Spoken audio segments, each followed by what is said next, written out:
Hello. Hello, my friends. My name is Jill Osborne. I am the president and founder of the Interstitial Cystitis Network. It is Sunday, May 31st, and it is time for another live support group meeting. So I thought I'd come on and see how everybody's doing, see if anybody needs any help, because God knows this is a very, very stressful time for all of us for many, many different reasons. And so I am here to help if I can. Now, the purpose of my doing these support group meetings is to make you so strong, so knowledgeable, so informed that no one can mess with you again. I don't want anybody to be able to minimize you. I don't want anybody to make you feel like this is your fault. I don't want anybody to make you feel like you're damaged big goods, because you're not. You haven't done anything wrong. You are injured. You are hurt. And I don't want you carrying any shame or any blame or carrying any burden on your back like I did for so many years, thinking that I was being punished or that I was undeserving of a happy life, all that sort of stuff. Once a research came out that talked a little bit about genetics, which is a big part of my condition, as well as injury and all that sort of stuff. It's like, oh, wait a second. I didn't do anything wrong. And you know what? I didn't do anything wrong. And you haven't done anything wrong. Hello, Nancy. Hi, Deborah. Nice to see you. So, my friends, it has been quite a 24 to 48 hours, I will say. Now, I am simulcasting live on Facebook and YouTube. Hello, YouTube. And I want to make sure if we can just do a sound check first. Can y'all hear me okay? How's the sound? Hi, Norma. Hello, Sandy. Good. Sandy saying the sound is good on Facebook. How about YouTube? Let's check you. Hello, Malia. Malia says she's running out of patience with all of this. I agree. I agree. You know, I feel like it's listen, this is a support group meeting. We're here for you. Our strength is helping each other. Our strength is being kind to each other. Our strength is being caring of each other and supportive of each other. And that is what we are going to do today, right? That is what we are going to do. Everyone is welcome. It doesn't matter your age or your race or your sex, whatever. If you've got pelvic pain, we are here to help you. Now, hello, Karen. Hi, Michelle. Hi, Deb. It's nice to see you. Hi, Sandy. All right. So the way I normally do these meetings, I usually have kind of a 30-minute lecture, and then I usually do about 2 hours of questions and then a giveaway. However, we have been doing some Zoom meetings, and the Zoom meetings are incredibly fun. Really, really enjoying our Zoom meetings. And so I think what we'll be doing is we'll probably be hanging out here for about 90 minutes, and then we're going to switch over to Zoom so that you guys will have a chance to talk and share your story too, right? Because all of our stories are relevant. So I don't really have, I mean, this week has been an interesting kind of IC week. My big project this week was finishing up our magazine. It is now at the printer. It is live up on the IC Network website. And I don't have a copy to show you because I don't have it back from the printer yet. I will tell you in that magazine, though. Hello, Sarah from Italy. It's so nice to see you. I hope you guys are doing really well over in Italy, because I know we've all been through hell. Nancy says, what hours are you open for calls? You're seeing the urology doctor Wednesday. Guys, usually on Mondays, I take at least half of the day off because I'm working on Sunday. And tomorrow I have to take my mother to a doctor's appointment in the afternoon. So tomorrow is not really going to be good for me, but Tuesday, Nancy, should be good for me. So if you want to call on Tuesday, you guys, go on over to our website, icnetwork.org. We are the only patient support group who answers the phone and takes calls. Now, granted, we take a lot of calls, and it's kind of a first come, first serve situation. If you're lucky and I answer the phone, you've got my attention. I would be very honest about how much time I might have. If you have to leave a message, you have to assume that I'm probably already working with another IC patient. So please leave your name and number. And also, I just want to say, too, guys, I get a little frustrated when people call and they say, I have a really easy, simple question. Could you call me back? It's like, okay, if you have a really easy question, would you leave it on the voicemail so that when I call you back, I can answer your question on the voicemail? It's funny how often that happens. And so anyway, in terms of hours, personally, I tend to start answering the phone about 11 a.m. Pacific time.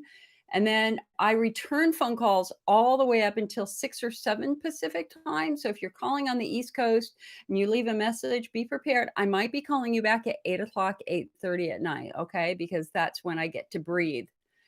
Hello, Marion. Sarah says, I'm always in a flare up. Sarah, we may be the person that we work through with this meeting. So you hold on that because I would love to try to figure that out. Eileen says stress equals a flare for me. Isn't that the truth?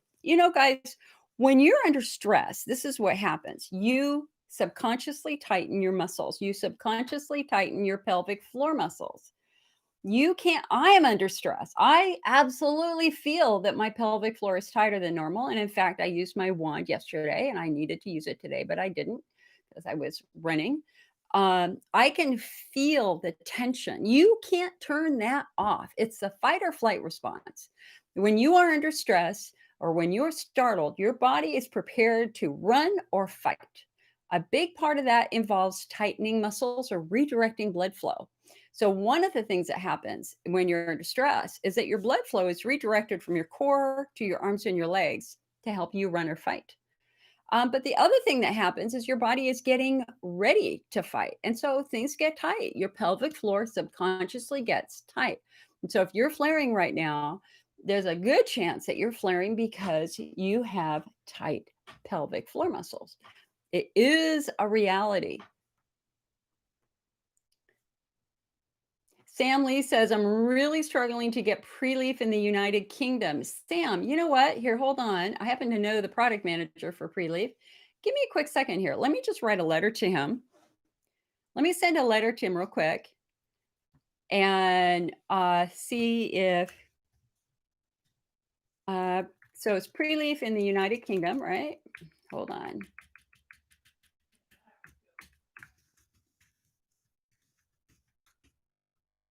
I know that we can send it to you. You guys, just so you know, shipping internationally right now is at a dead stop, just about. God forbid it be first class, you might not get it for months. But international priority mail is sitting. We've had packages sitting in Los Angeles for 2 months for Australia. Customers have paid for it. We gave it to the post office within a day, and it's sitting down in LA because they say they don't have enough planes flying out to Australia to deliver the mail. So shipping internationally is really hard. So here, hold on a sec. I'm just gonna say I'm emailing the product manager for Preleaf. I have a client in our live support group meeting right now who is wondering if you have a distributor for Preleaf in the UK, or is it available on Amazon UK? Let's see what he's got to say. All right. I really like this company, DSC Healthcare Solutions. They're very, very responsive to us. I can tell you that with Preleaf, they shut down their online store on their website and they're diverting everybody to either the IC network or to Amazon. So check Amazon UK. I don't know, maybe it's there. All right, so I've sent that off. Heather says, tired of waiting for appointments and being denied my pain management. I've been in bed for over a week. Oh, Heather, I'm so sorry, hon. With COVID, we got to understand that they're prioritizing for patients with life-threatening diseases, with cancer. And so people with chronic pain, chronic discomfort, you might have to wait weeks, if not several weeks to get in, although many urologists are now coming back in. They're only seeing, 1 or 2 patients an hour instead of 4 an hour. They're often meeting you at the door. You don't even sit in the waiting room. You're escorted right in. They take your temperature, all that sort of stuff. Except they take your temperature at the door of the office, not even in the waiting room, because they don't want you to walk into their clinic if you have a fever at all. But anyway, more and more urologists around the country are now seeing patients. And so please, please, if you're in a flare, raise your hand, ask for help, get on the list, get on the waiting list if you need to get in. But, Heather, so this is something that I say to everybody that I work with who struggles with pain. And I was working with a very interesting patient this week who, I mean, it was really fascinating because she had been using something like Norco. No, it was oxycodone for a couple of years. And her doctor retired. She now has a new doctor. The new doctor was like, "Man, we got to get you off of the oxycodone." And she was really freaking out about it. And I can understand that because we're not taking pain medicine to escape life. We're taking pain medicine so we can function. That is technically the correct definition of somebody using pain medicine responsibly, is so that you can use it so that you can do the things that you need to do to get through the day, whether it is go to work, whether it is shop, whether it is do your laundry, whatever. If you're using pain meds so that you can function, that is a good sign. That said, the opiate crisis has created a terrible situation where many, many patients who have used pain meds responsibly and effectively over the years have been thrown off of their pain medicine, really with no warning and no excuse, to the point that the Center for Disease Control actually issued, no, it was the FDA. No, was it the Center? No, it might have been the Center for Disease Control last year, issued an urgent alert talking about doctors who are completely misinterpreting the opiate guidelines and that they should not be forcing patients off of their pain medicine suddenly, right? You got to be gradual about this. But Heather, what was interesting is the patient I was working with this week, like you get consumed by the pain. I understand that. I was consumed by pain for 2 years, right? I get it. I totally get it. But she forgot to kind of take a step back and ask why she was in pain in the first place. What structure is triggering the pain? Because when we know what structure is triggering the pain, we have a much better shot of reducing your pain, right? And so in her case, it took a lot of it's so fun working with you guys, right? Because, you know, whenever I'm talking to you, it's like you'll go on and on about treatment. It's like we can't listen. We can't have a good productive discussion about treatment till we understand your anatomy. So don't tell me about what you did. I don't want to know what you did. I want to talk about your anatomy first. And nobody had ever said that to her before. And it's like, okay, so what is the condition of your bladder versus what is the condition of your pelvic floor? And in her case, her bladder was completely healthy. Completely healthy. It was her pelvic floor that, was clearly at issue. She had no pain as her bladder filled with urine. I mean, if you've got bladder wall driven symptoms, you're going to have pain as your bladder fills with urine that is relieved by urination. So the fuller you get, the worse you feel. She was not that way at all. She did not have any pain as her bladder filled with urine. She had pain after she was done urinating, and the doctor had looked in her bladder, and her bladder was fine. And the doctor said, "You need pelvic floor work. We need to send you the physical therapist." She didn't believe him. And so she was just taking her pain meds. It's like, and she was frustrated and she called because she wanted to find another doctor. And so we start talking about her symptoms. And it's like, okay, hon, tell me when your pain is the worst, before you pee or after you're done peeing. She goes, after you're done peeing. It's like, okay, so are you telling me that you have no pain as your bladder fills with urine? She's yes. And she didn't even have frequency urgency. She had normal frequency. She had normal urgency. She was getting up once a night. So I said to her, I said, hon, your symptoms are not bladder wall symptoms. Period. They're not.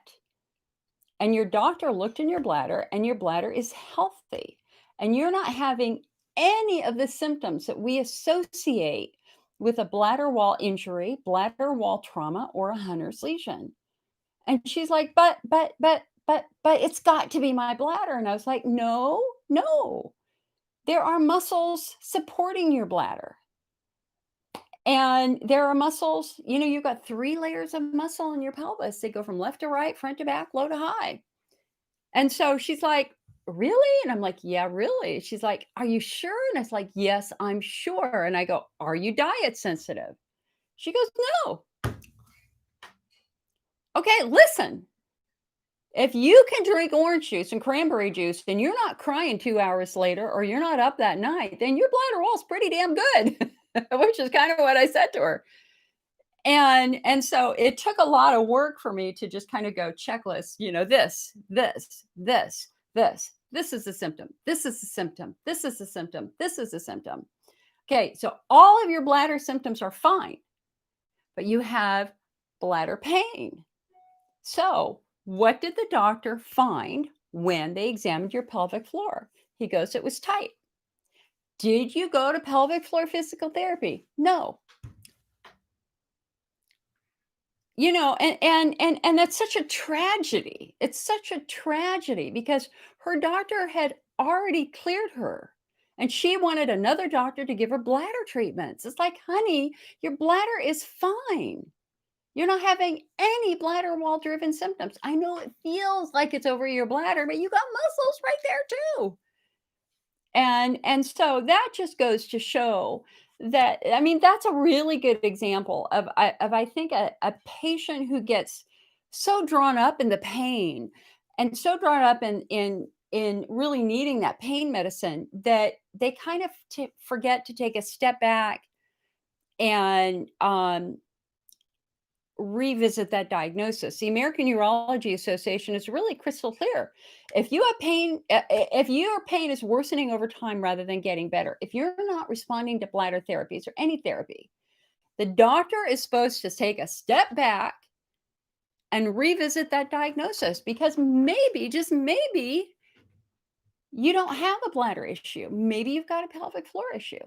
And then we've got, exactly the opposite circumstance. We've got patients who have been in physical therapy for years and it hasn't worked. And that's because in the end, they had a Hunner's lesion on their bladder wall. And so you are an anatomical mystery to be solved. It is your job as the patient to focus on studying your pelvis because you need your doctors to study your pelvis. Remember, your pelvis is a small confined area that does the bulk of the work in the human body. It carries the weight of your torso. It deflects and is impacted by the stresses when you walk and jump. And it is a small confined area that has a lot of jobs because it allows blood flow down through the legs. It allows nerve function. Here, hold on a sec. Yeah. It allows the nerves to go from the spinal cord down through the pelvis, down through both legs. It is where you urinate and defecate. It is where we have babies and where we have intimacy. It is a very small confined area. And this is where Western medicine has failed to a great degree, is that doctors love their specialty. Doctors love their box. It's very hard for them to step outside of their box.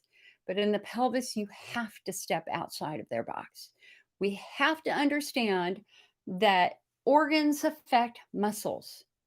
If you've got pain, your muscles are going to get tight. And muscles can affect organs. If you sustained a muscle injury, specifically a tailbone, God, I worked with another patient with a really wicked tailbone injury this week. It was fascinating. If you have sustained a serious pelvic trauma and your muscles are tight and dysfunctional, it's going to reduce blood flow. It's going to potentially promote irritated nerves. And before you know it, the bladder simply cannot be healthy because it's being deprived of essential blood flow, right? It needs nutrition, it needs oxygenation. One of the big stories in my magazine is on pelvic congestion syndrome. So again, as you were going through this diagnostic process, we're ruling stuff out. And I have worked for many years with patients who have had pelvic congestion syndrome, which is the equivalent of varicose veins in their pelvis. So if you're one of those patients where, as you work through the day, you get more and more and more and more pressure into your pelvis until by the end of the day, you feel like you're carrying a bowling ball around. That is a classic sign of pelvic congestion syndrome. And so the interesting thing about pelvic congestion syndrome is it's basically a blood flow problem. The veins become so enlarged that good blood flow is not happening. Think about the varicose veins that we get in our legs and things like that, especially if, after you've had a baby. That's dysfunctional. It's not normal. So they did a study of blood flow to the bladder, or was it to the bladder? Okay, well, they did I think it was. They did a study on blood flow with somebody with with this. Oh my, pelvic congestion syndrome. And what they found is that because of the pelvic congestion syndrome, patients were only getting 9 units of blood. The normal is 24. The good news is that pelvic congestion syndrome is curable. It is completely curable with fairly easy medical procedure. So there you go. Man, can I talk or what?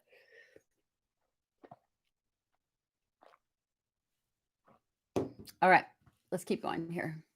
Let me go down to YouTube here. Hello, my friends on YouTube. I hope that you're doing well. Hello, Heidi. Heidi says she emailed me. Okay, Donna. Oh no. Oh, honey. I'm so sorry. Donna lost her father this morning. Mm, I was thinking about you this weekend. I'm so sorry, honey. I'm glad that you guys were all able to be there for each other and hopefully support each other through this very, very difficult time, hon. I just close your eyes and just pretend I'm giving you the biggest hug because I swear, you know what? Like, I love the people I meet in the IC support community. So many of you feel like my sisters and my brothers. And so, girl, this sister is standing right next to you, giving you this big, giant hug. Big, giant hug. Okay.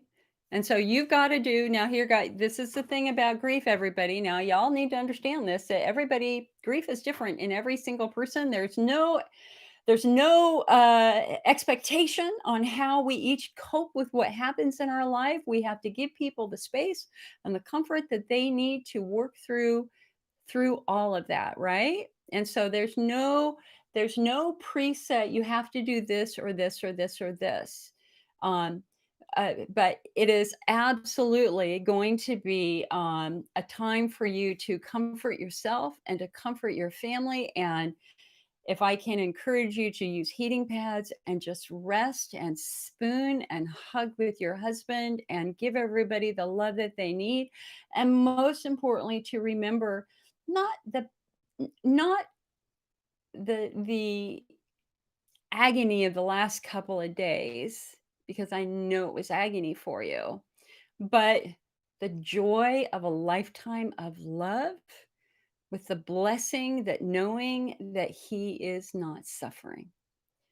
And one of the things that I tell patients who are kind of going through this is I think that it's really important to, especially as time goes on and you're looking for special ways to remember your dad, is to focus on something that he thought was important. And one day a week, bring your family together and do something that would make him smile. Whether it is, working at a food bank, at a homeless shelter, gardening, church, protesting, whichever, ever was important to him. Like so I just found, for example, it's hysterical in our bookcase. My uncle, Jim, sued the federal government over Social Security and how Social Security funds were being stolen by the US Congress. You would think that our retirement benefits would be put in a safe place and not used for daily expenses of our government, but that changed back in the 70s, right? It was just too big of a money for Congress to too big of a pot of money for Congress to ignore. And so he spent the last 20 years of his life protesting.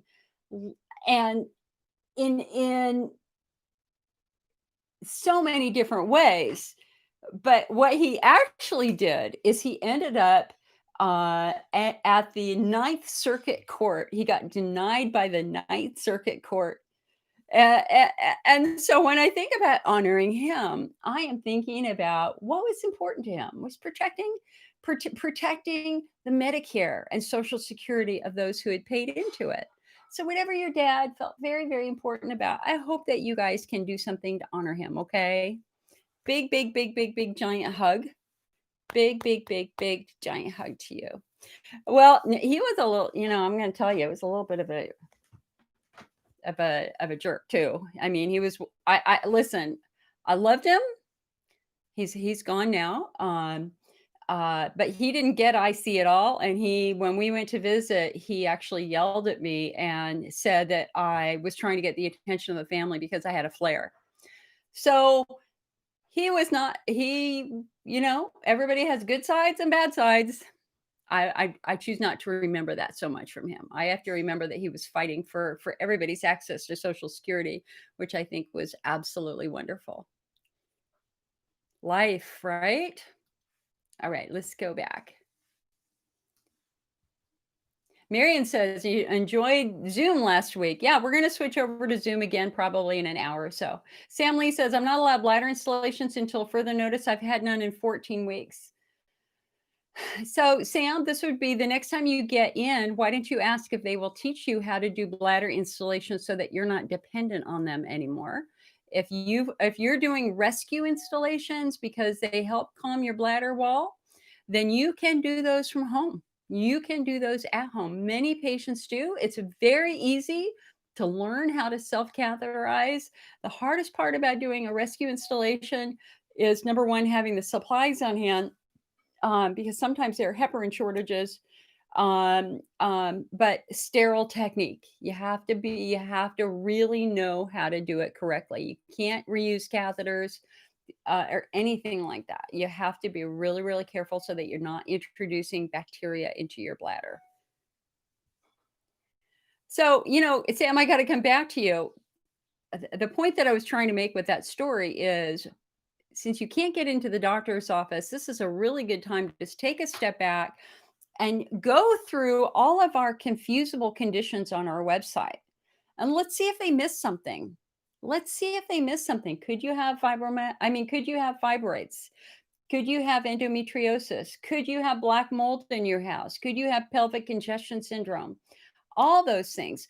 Generally, what we see is in patients whose pain is consistent and persistent and worsening over time, we often find untreated Hunner's lesions, which is a great tragedy that you had a hydrodistension to let the doctor look in your bladder. The doctor says, yeah, you have Hunner's lesions, but they don't do anything about it. Like, for God's sake, you're in there, do something. And that's one of the important things that you have to ask your doctor anytime you're going to have a hydrodistension is to ask what they will do if they find a hydrodistension. If they find a Hunner's lesion.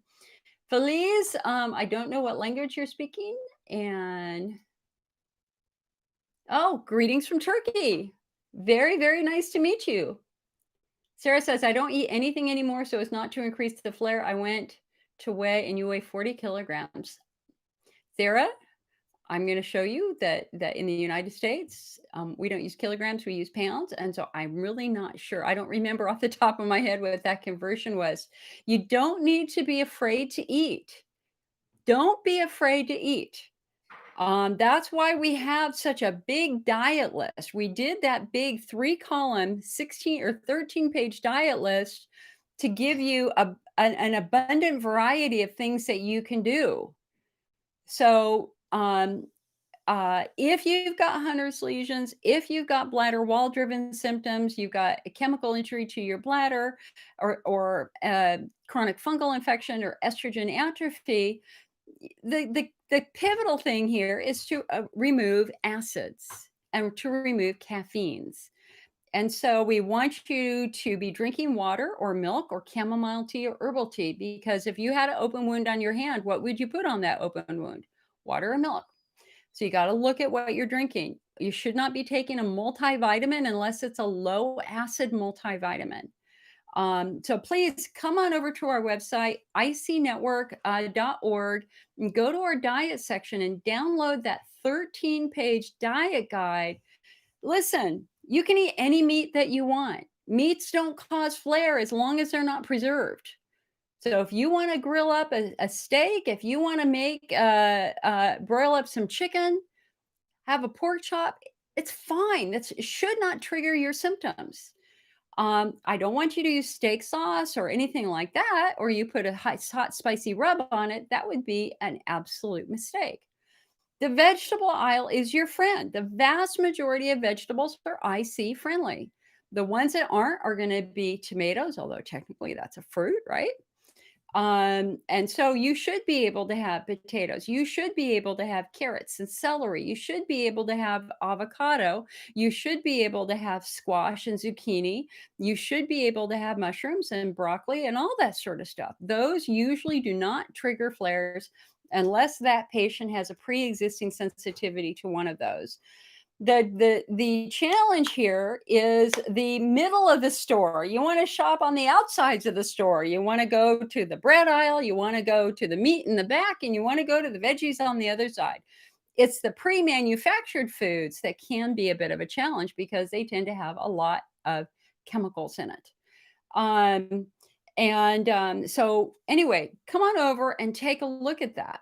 Take a look at that. And if you have questions, listen, we have a wonderful registered dietitian, Julie Beyer. Her website is nutraconsults.com. I have worked with her for years. We are just dear friends. She works with patients all the time. You can have coaching with her and she will help you through the diet. Okay. Somebody just said here, Sarah said, doctors in Italy took you off Elmeron, said they were risky. Good decision.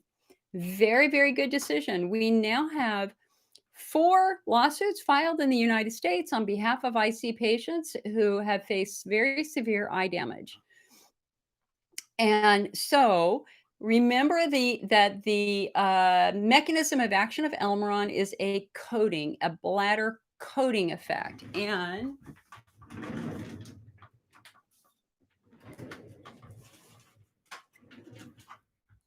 all right. So this is, well, you know what? Like we're our weather is so weird right here. So look, this is one of the early educational tools for Elmeron. Okay. And so this is a 3-dimensional picture of the bladder wall. The turquoise area is your normal mucosal barrier. Of course, underneath that, we've got 4 layers of urothelial cells. Underneath that, we've got nerves and blood vessels and mast cells and stuff like that. So this lighter blue area here is what Elmeron does. It acts as a coating. So without that coating, urine can get down deeper into these tissues. So Elmeron, also known as pentosan polysulfate, has a coating effect. But so taking Elmeron by mouth, Elmeron has always been a challenging medication. And the reason why, I'll tell you, I was talking with another patient this week about it, and hold on, I gotta fix my computer here. You keep seeing me look down. trying to look up at you guys instead of down. So, somebody asked me, they said, did you ever take Elmeron? And I went, no, I didn't. And they said, why? And I said, well, as somebody with a pharmacology degree, a drug development degree, there were things that bothered me about Elmeron from day one. One of them is about its bioavailability. What does that mean? How much medication actually arrives in the bladder to be beneficial? And it was Baker Norton, the company that invented Elmeron, that published a paper that showed that 6%, 7% at the most of Elmeron actually arrived in the bladder to be beneficial. So think about that. 93% of Elmeron is destroyed by digestion in the company's own research study. So for Elmeron to be beneficial, you have to take a lot of it for it to build up, and you have to take a lot of it over time for it to build up. And that is why Elmeron has always been one of the more challenging medications for patients to take. It is notorious for causing gut distress, diarrhea, hair loss, changes in liver enzyme level, easy bruising, and of course, now we know it causes pigmentary maculopathy of the retina. Okay, so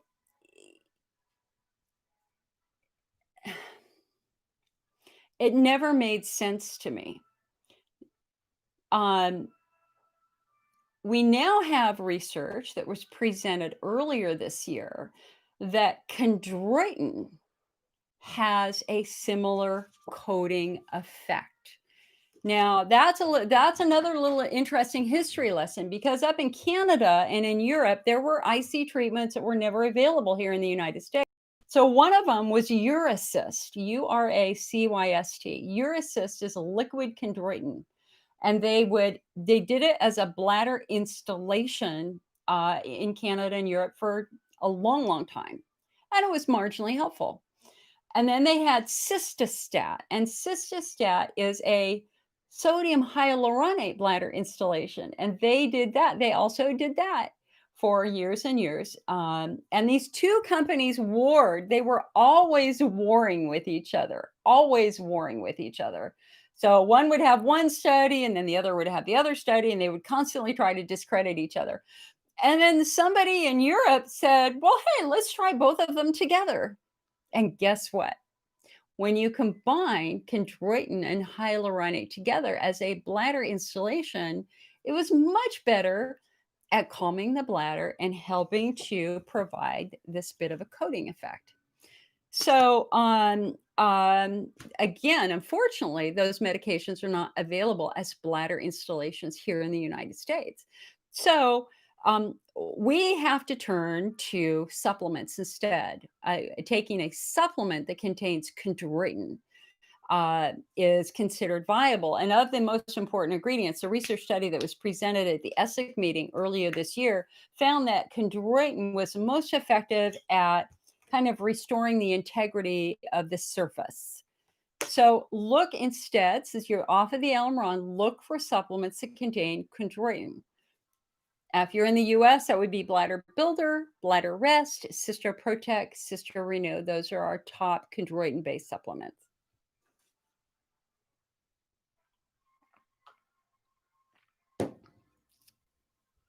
All right, let's keep going.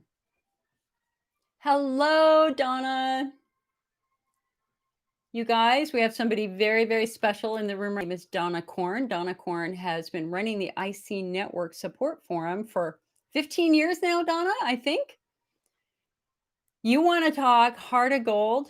There's no one more compassionate and kind than Donna Korn. She is in her 80s now and still every day helps IC patients. And it is my honor and privilege to have her work for us and to do that for the IC network. I think she is amazing. Donna, you know how much we love you. We just love you so much. Donna has had her own battles too. So we are all in this together. Heather says, has same thing happened? I've had her pain medicine were taken away and she's been bedbound. Yeah. Oh, Felice. Felice says, everything I eat is touching. I'm so hungry.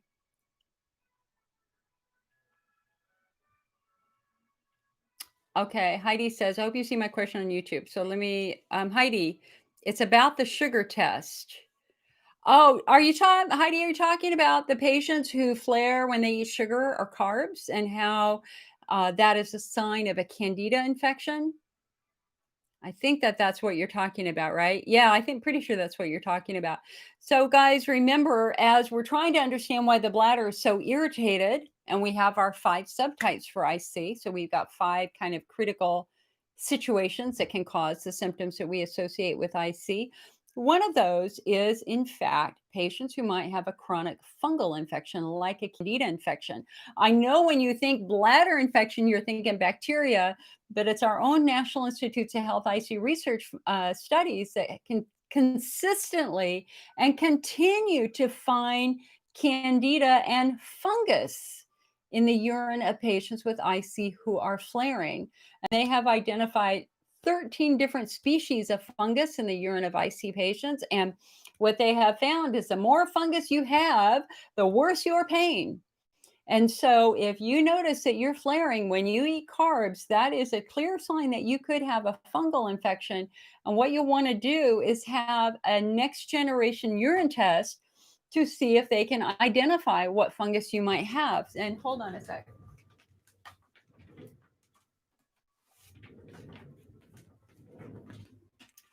I have to get my slides. Here we go. This is really important.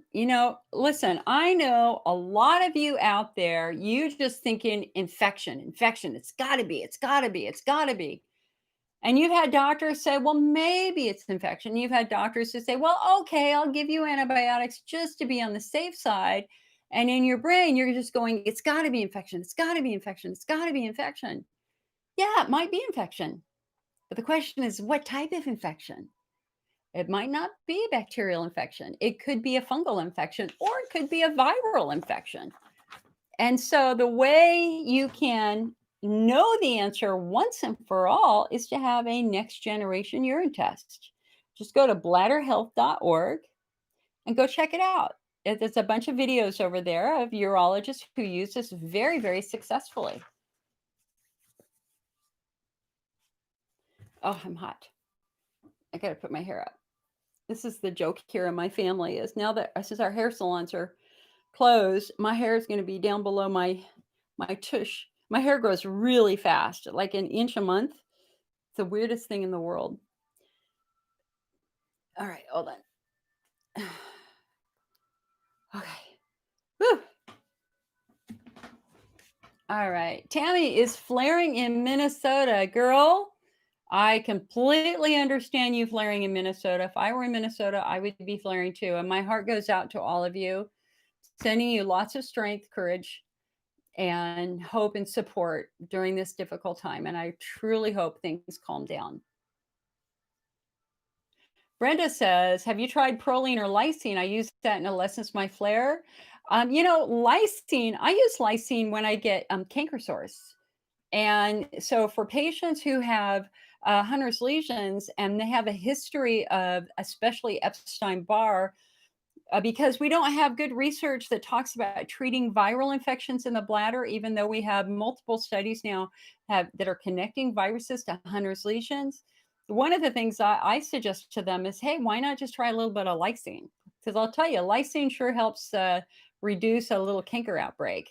I don't know. I mean, we just don't know, but it's considered fairly benign. Feliz, what do you? Oh, Feliz, I'm sorry. He says, I don't know English. I wish I could understand you.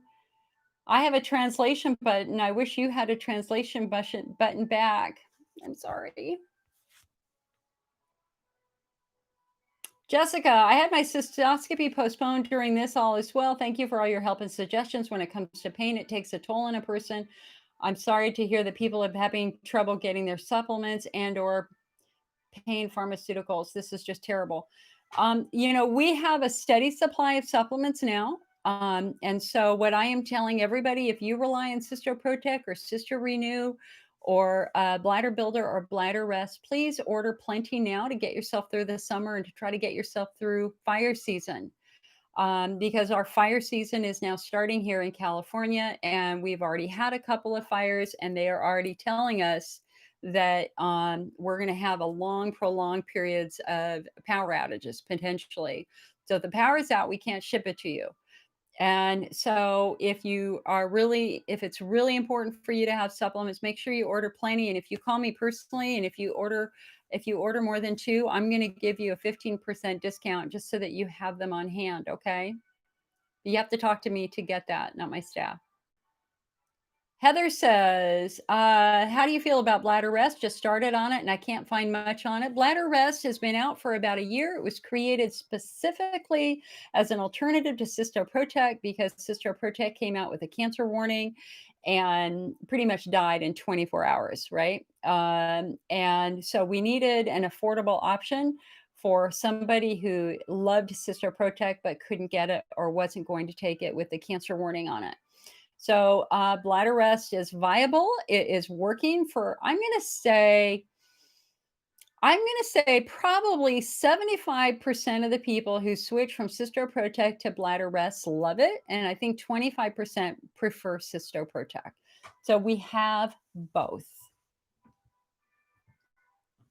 Hello, Sarah. Carmen says, thankfully, I have a great doctor that understands, and you take medication 3 times a day. It helps tremendously. Yeah. Ginger has radiation cystitis. So radiation cystitis happens when somebody's gone through radiation for cancer therapy, and the actual radiation ends up damaging structures in the bladder, specifically blood vessels. And so she's using OxyContin for the burning pain from her radiation cystitis. So, Ginger, it would be interesting, in my opinion, just to play devil's advocate here. So, last year we had the first research study with palmitoethanolamide and IC, which found that PEA, which is an over-the-counter product that has been used in Europe for more than a decade for lots of chronic pain conditions, was remarkably successful at reducing the pain of IC. And Peora is the American version of the formula that was used in that research study. So it's a combination of PEA and resveratrol.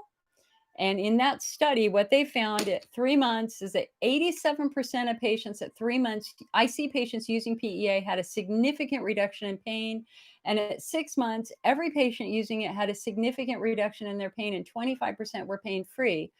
So Ginger, this I think might be very, very interesting to try to see if it might also help reduce some of your pain.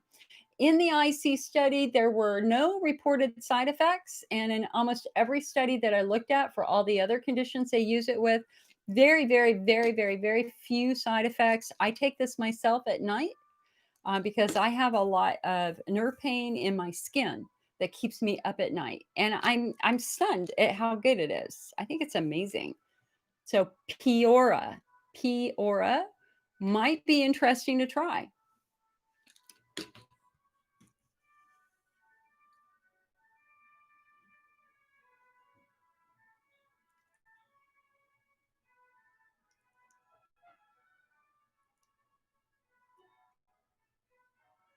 You guys are so good at helping each other. I've got to read through all your messages to get to my questions.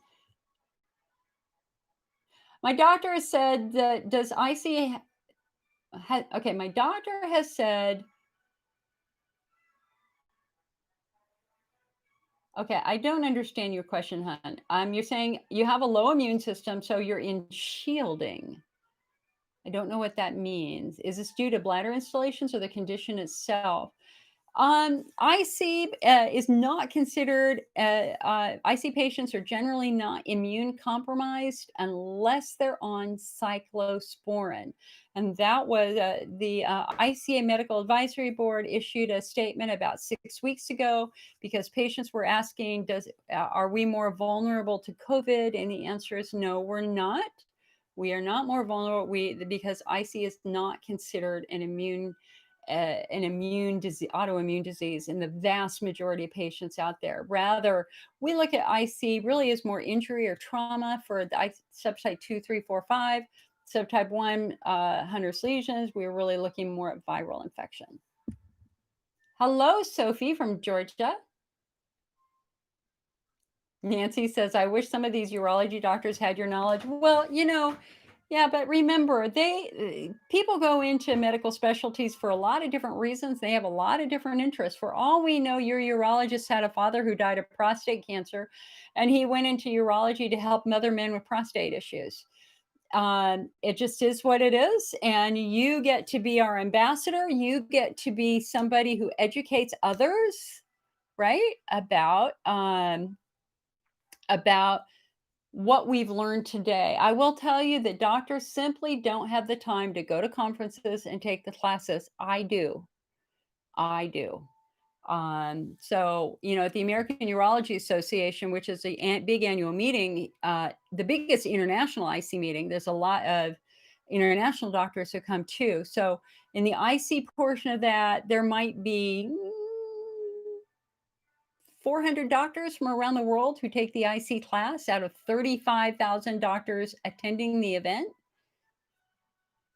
So we have to disseminate information and become educators and ambassadors ourselves.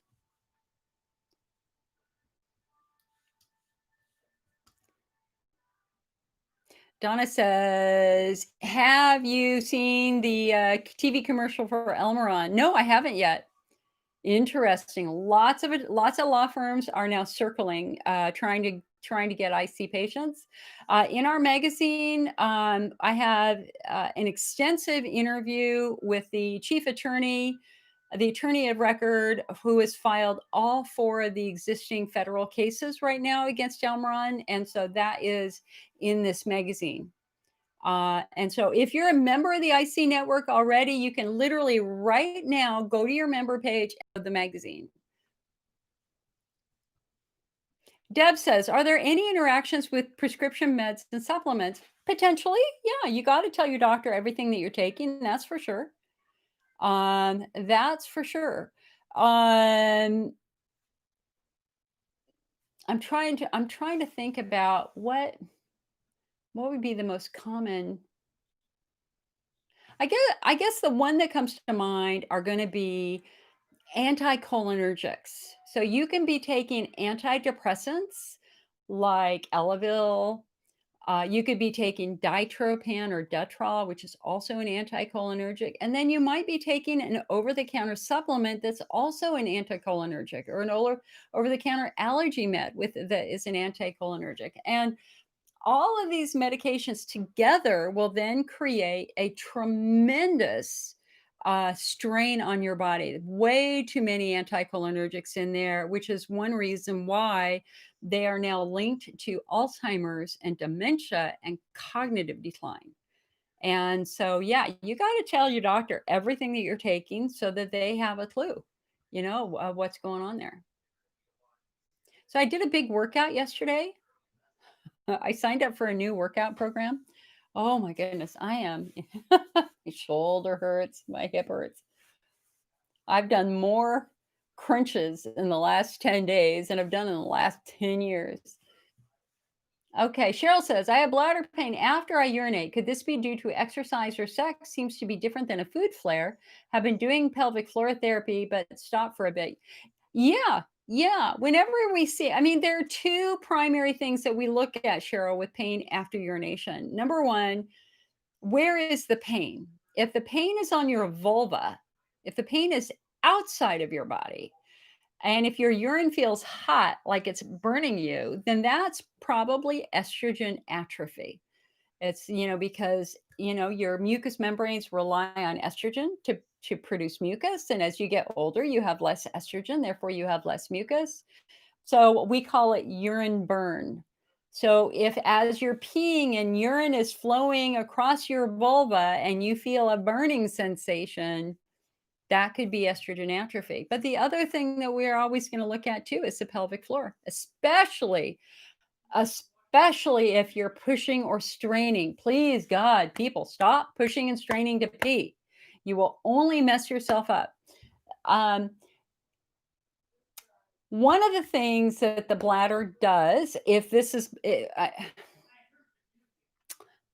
mean, it's kind of contextual or not, depending upon your case, is if your bladder wall is severely, severely, severely inflamed, It's going to give you a false sense of fullness where you feel full even if you're empty.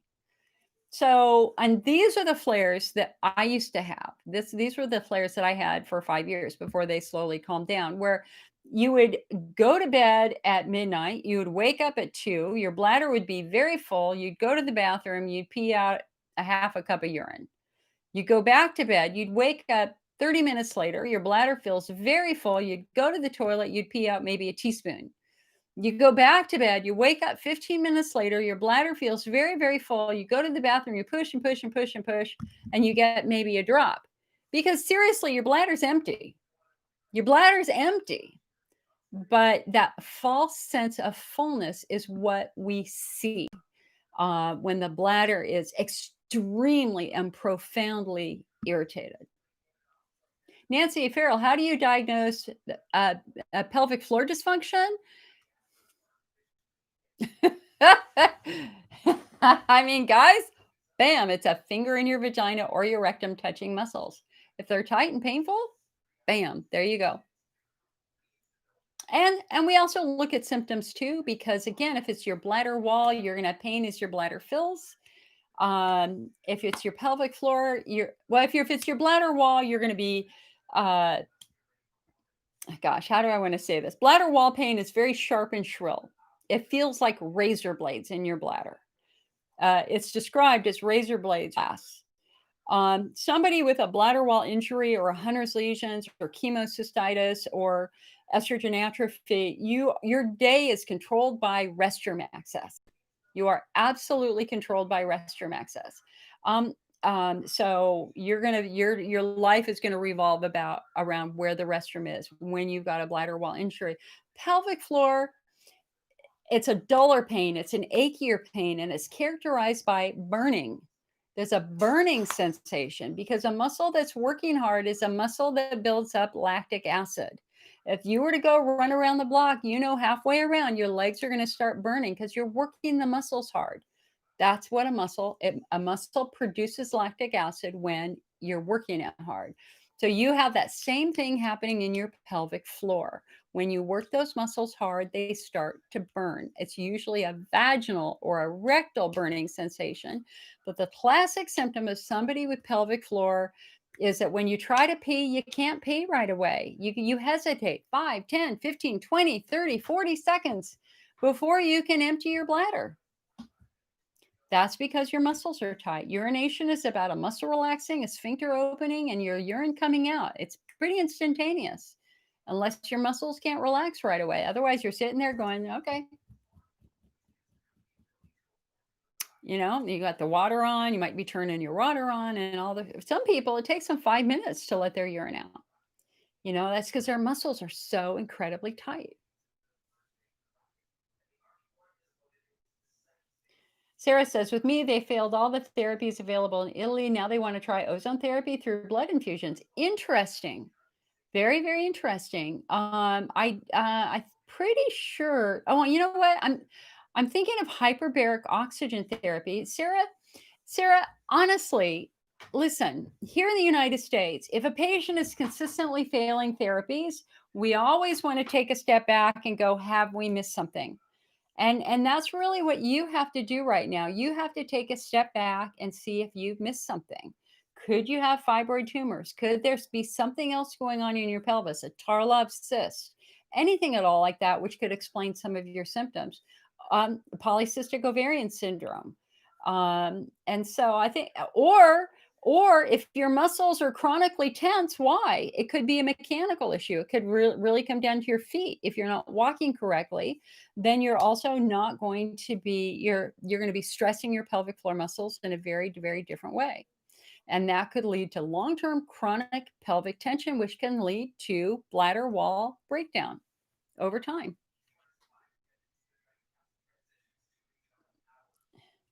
All right.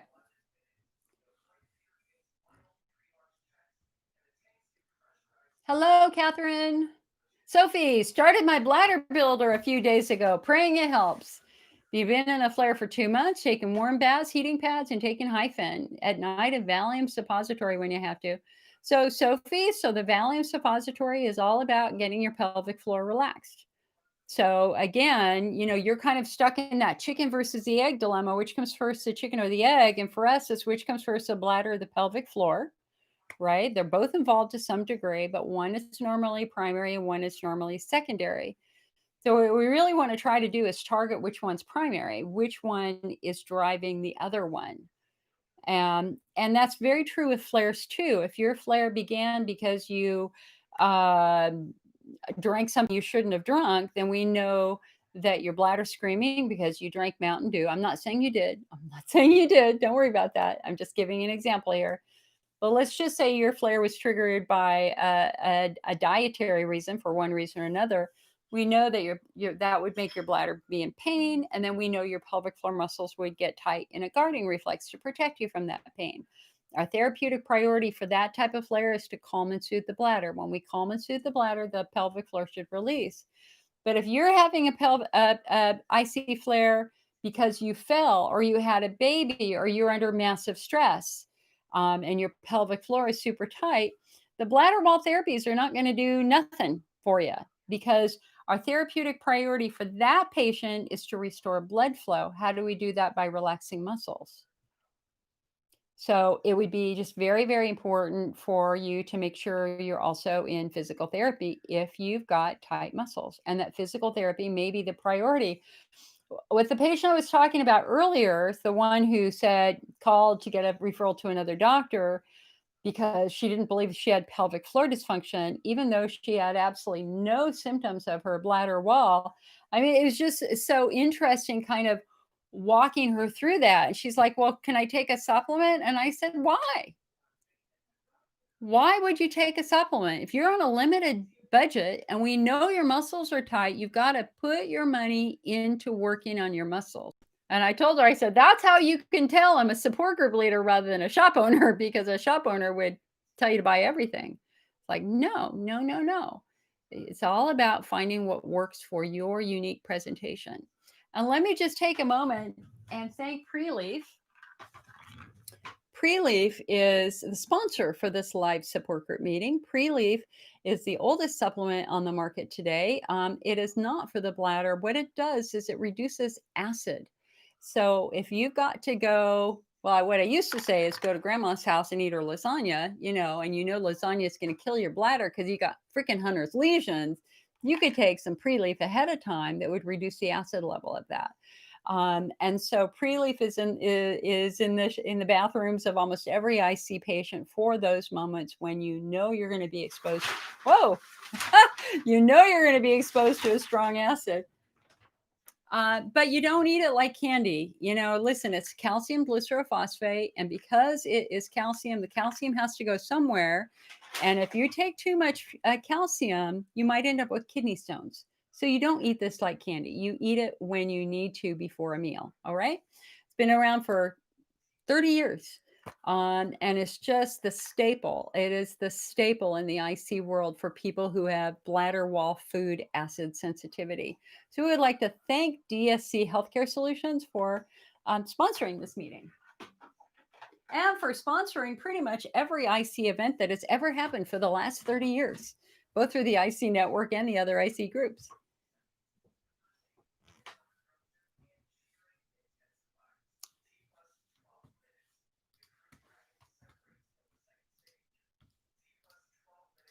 Hold on a sec. I got to fix my computer here. Malia says, what is the gag layer on your bladder? The gag layer is called a glycosaminoglycan. That's short for gag layer. And it is the equivalent of the mucous membrane. It is the protective coating that protects these tissues from irritation. And so, it's in our latest magazine, I give an update on something called uroplakins. So so in the bladder, these cells are the largest single cells in the human body. Okay, these urothelial cells, the largest single cells. If one is damaged, it takes a minimum of 2 weeks for it to be replaced by another stem cell. And the cells migrate from the bottom to the top, right? So there's a long transition. One of the things that makes this such an amazing skin is that these large cells have something called tight junctions. They're not loose, they are tight in there because they also provide a very thick barrier to protect the more vulnerable structures underneath that.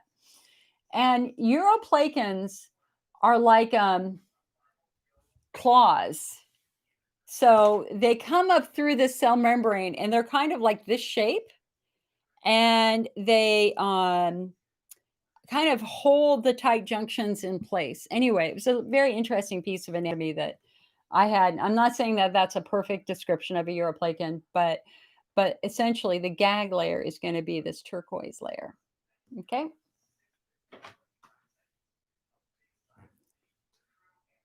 Hello, Lisa.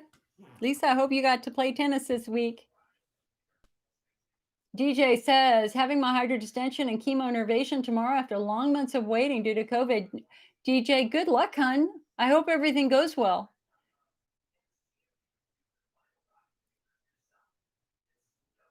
Heidi says, yeah.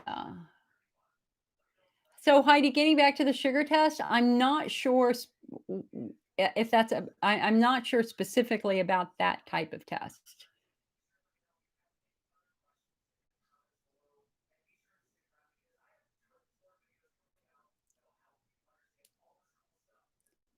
Cheryl says, I am so over this. You guys should all check out Dr. Joe Dispenza, the only way to cure this horrible disease.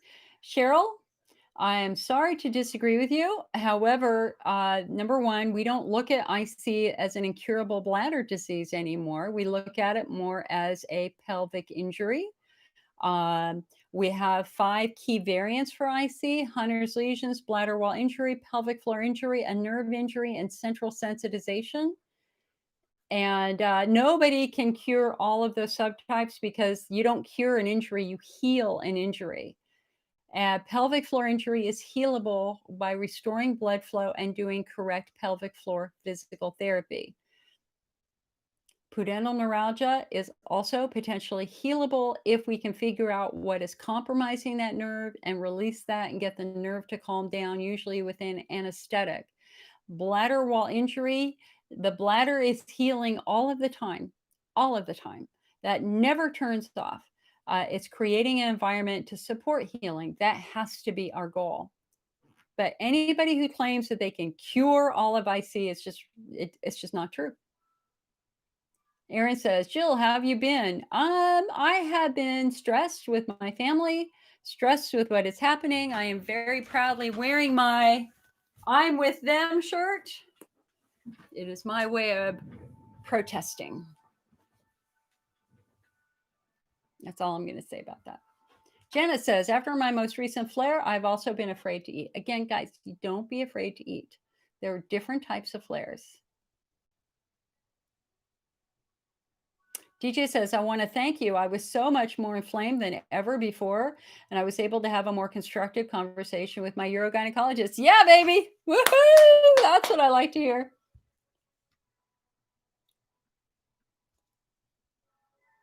Oh, Nancy says, my retina doctor, your ophthalmologist, called your urologist and said last week and said, no more Elmeron. Ooh, I wonder how did your urologist take that, Nancy? Hi, Audrey. DJ, I had another yeast swab, and for the 3rd time, I was told I have Candida glabrata and was again given boric acid suppositories. Is this the best plan? Is there any other options? DJ, I had a Candida glabrata infection too. It took me 2 years to kill the sucker. Candida glabrata is one of the variants of Candida that is known for being quite drug resistant. It is often resistant to the typical over-the-counter monostats, things like that. If you look at the product information sheet that comes with diflucan, there's a little area in very small print that says some infections require more aggressive therapy. Normally, they give you diflucan 1 or 2 pills and say that will kill it. I will tell you, for me, with my Candida glabrata infection, I had to do high doses of diflucan over 10 days, 7 to 10 days, to try to get my infection under control. I did that 4 times in 2 years. But the other really big thing, DJ, was with my Candida glabrata infection, it flared every time I had milk or ice cream, because Candida feeds on sugar. And a big part of dealing with Candida infections and fungal infections is making sure that you're not overfeeding them. And so if you get the book, The Yeast Connection, or The Yeast Connection in Women, it talks specifically about how you have to change your diet to try to starve the Candida. And that's really ultimately, in the end, what we did. Is I stopped all dairy, all pasta for like 6 months. Once we, kind of got it to a manageable level. And I'm going to tell you, I was the Candida poster child here at Kaiser Santa Rosa in the OBGYN department. I was there every 2 weeks crying. And I saw every OBGYN on staff. And I had one lady yell at me. She yelled at me. She said, "Jill, it is impossible for you to have Candida if you took diflucan this week." And I was over it. It's like, do it, do a swab, prove it. Do a swab. Let's see what you find. She did a swab. She came back. She goes, "Oh my God, you have Candida." And I'm like, I wouldn't be here. I wouldn't be here if I were not in pain. And that Candida infection in the bladder and on the vulva was probably the worst pain, some of the worst pain I've ever had. So DJ, I hear you. So again, I would really recommend the book, The Yeast Connection, or The Yeast Connection in Women.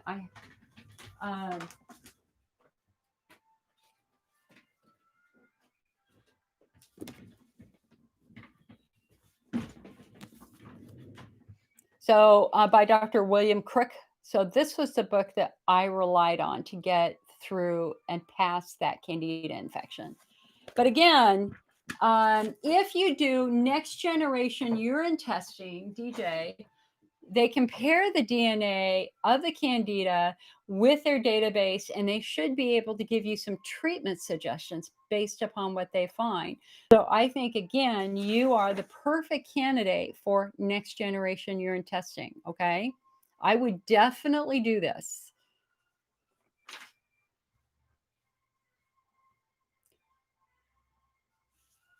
Carmen is in France. Carmen is on YouTube. She's looking for a urologist in Nantes, France. That you're having a very bad IC crisis. Oh, hun, I'm so sorry. There is a French IC association, and let me see if I can get you. I haven't talked to them in a couple of years. Hold on a sec. You go. So on our website, I have a list of international IC groups. That's where I'm going right now. So we have groups in Argentina, Australia, Austria, Belgium, Bolivia, Brazil, Canada, the Czech Republic, Denmark, and France. There are 2 groups in France. And so I'm going to, let me just try their links. Like, one of these links doesn't even look right. Hold on.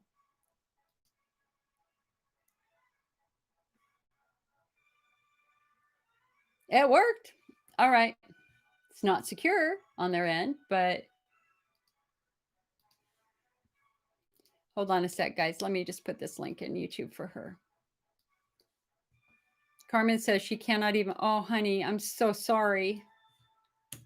Okay, so I just gave you one link to one. Now let me check the other one here.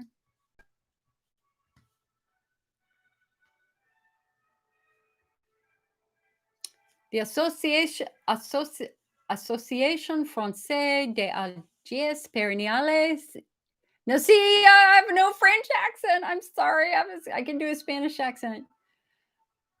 I love French. It's such a beautiful language.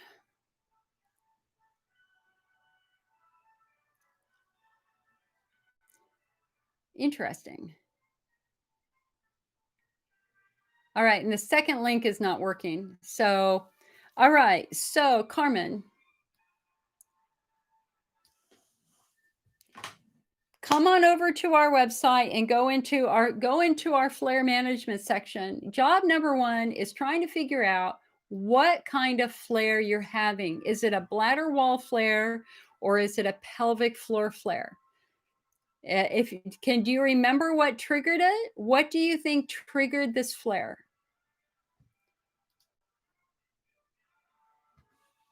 Lisa says, it took me over a year to get over a Candida glabrata infection. Had to take 2 courses of boric acid and amphotericin B vaginal inserts.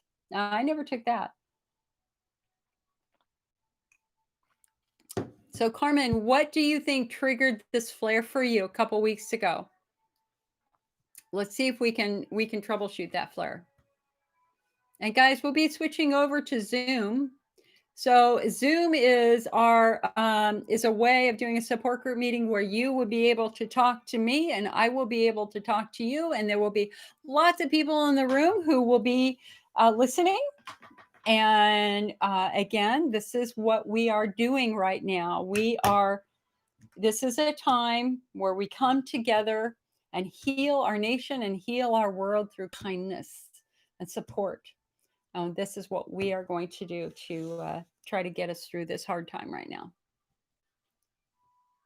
All right, so hold on a sec. Carmen has not responded. All right.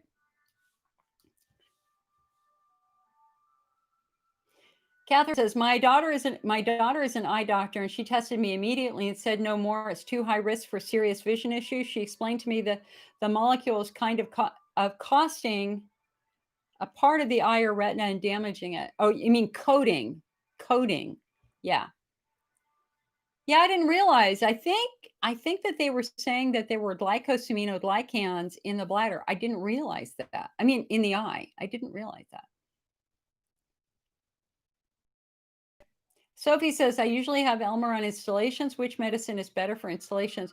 Well, an Elmeron installation is indeed the safest way to use Elmeron because you're not swallowing it. You're just not swallowing it. And so it's going to stay confined to the bladder to a great degree where 100% of the medication arrives in the bladder to do its job. So if you're going to use Elmeron, doing an Elmeron installation is the way to go. If you don't have access to Elmeron or it's too expensive, you can switch over to heparin, heparin lidocaine installation, also known as a rescue installation, is the most popular bladder installation for people having bladder wall flares. Janet says, is Uribel safe? That's a loaded question, Janet. Uribel is not generally a treatment for IC. And let me just look it up again before I say anything else.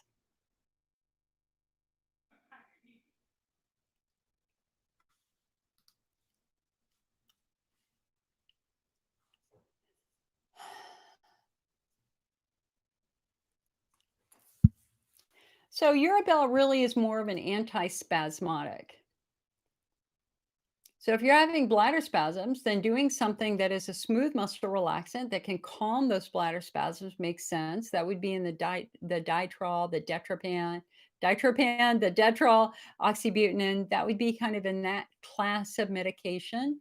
Generally, what we know is that those are not usually meant for long-term use. They're kind of meant for more short-term use. If you use an anticholinergic every day, they found that at the 3-year mark, you are much more at risk for cognitive decline. Shelley says, I took Cystar Protect for 7 months and it made you worse. Interesting. So everybody's different. That's a challenge here, is everybody's different. Of all of the supplements, Cystar Protect is the one that is, I want to try to think about how do I want to say this? It has more potential irritants, not from the medications itself, but from some of the other extraneous ingredients in it. like it had the coloring now, it's not a brown pill anymore, it's a red pill and it's annatto. And some people are sensitive to annatto. And I was working with a patient this week who also had a flare with Sister Protect, and it was because she was allergic to olive oil. And she saw the olive oil in the supplement, but she took it anyway. And it's like, listen, if you're allergic to an ingredient, don't take the ingredient. I mean, don't take the supplement. Everybody's different. I mean, this is why a one treatment fits all approach does not work for this patient community. Sam says she has cystostat bladder installations and they work well for you. Right. So cystostat is sodium hyaluronate, also known as hyaluronic acid. Thank you, Nancy. Catherine says ditropan XL, another medicine to watch out for. Do you know that anyone that's been on it 10 to 15 years developed dementia? Yeah, we do know that. And actually, it's a 3-year, we're looking now at 3 years out. Catherine says, sent my microgen test in. You're waiting for your results. Cool. Lisa says, does anybody do ozone blood therapy? I will tell you that ozone blood therapy is not standard for interstitial cystitis in any way, shape, or form. I'm trying to remember.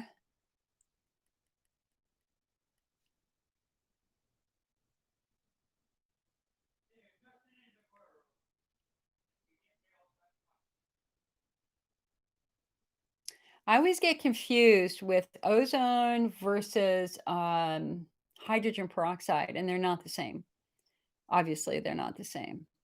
So they can put ozone into your bladder to reduce inflammation. And I think, let me look.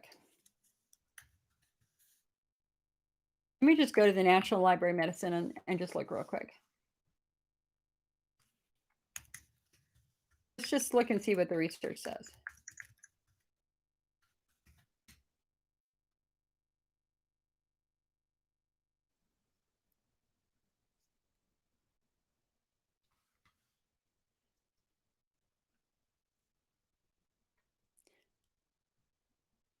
A study from 2014.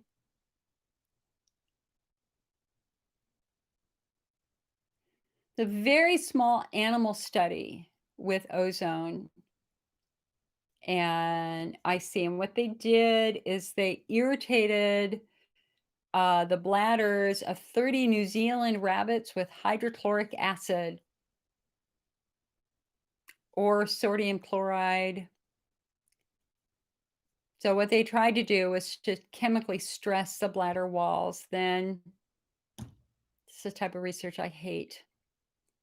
This is why I gave up my career in pharmacology. They then sacrificed the animals, pulled their bladders, and did testing on it. I hate studies like that. Hate them. If you chemically injure a rabbit bladder, does that mimic human IC? No, it doesn't.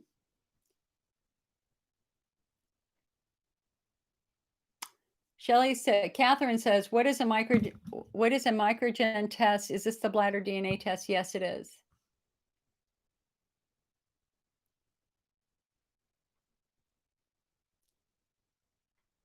There are a couple of different companies that do it. We work with Microgen. Nancy says, I have a long scar from illness going down the inside of my right leg. I find it interesting that when my bladder hurts, so does my scar. Now that's fascinating. Nancy, that's fascinating. I will tell you that I will get sensitivity on the inside of both of my legs. In fact, I had it this morning, and I have some CeraVe cream, and I notice that it's often both sides. And in my opinion, that's a sign of that my muscles are tight and squeezing the nerve that goes down there. So I that's curious. It'd be very interesting to see what your doctor has to say about it. Shelley says, last week you spoke about pelvic congestion syndrome. Would Peora help with that, with IC type pain that is actually pelvic congestion syndrome? You know what? We don't know. I don't believe they studied it with pelvic congestion syndrome, but we have studied it with IC, and I think it's worth the shot rather than suffering. I mean, that's why I'm so happy to have something like Peoria, because so many of you have been forced off your pain meds. If there's a chance that one of these might reduce some of your pain and discomfort, then it's viable, especially if it's supported by a major research study, as Peoria is, as PEA is. Brittany says, can hormonal birth control cause estrogen atrophy in younger women? Possibly. Possibly it could. Um, you know, uh, there's always been a group of patients who are hormone driven, and that when they get their hormones corrected, their symptoms go away. It's a small subset, but early, when I started my first support group, 25 years ago, we had patients who had clearly hormone driven flares. And when they got those hormones regulated, their IC went away completely. Their pelvic pain went away completely. Nancy says, do you sell Peoria? Yes, it is. It is on the IC Network website. Just go to icnetwork.org and click on our store. We are the exclusive distributor for it. And if it's on Amazon, it's because we would put it on Amazon. Karina says, why is D-Manos not available in the IC Network shopping store? Because we sold out. We sold out. And so we have a couple of different suppliers of D-Manos. One is Douglas Labs, the other is West Coast Mint. And it's kind of one of those things where I'm just, I'm much more excited now about a new product called Prevent.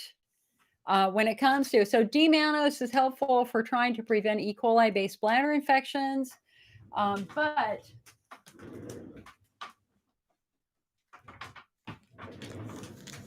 I think that this product, which is PAC driven, proanthocyanidins, is much more effective than a D-Manos product is going to be when it comes to trying to prevent infection. And I've talked about this before. This was created by Natural Approach Nutrition at the request of Dr. Ken Peters, who was looking for an affordable option for patients who were struggling with recurring infections who could not afford Allura.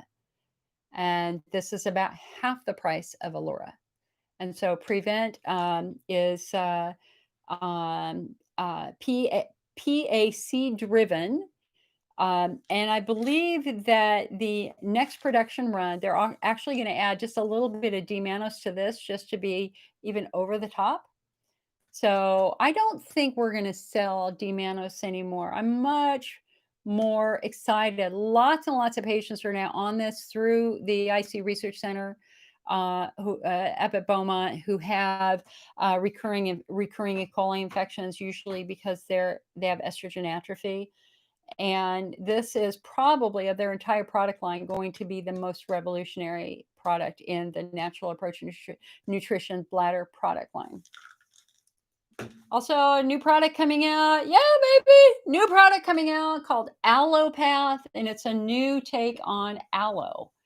But it has many more things in it besides the aloe, and that's something else that they've been working on that's very exciting.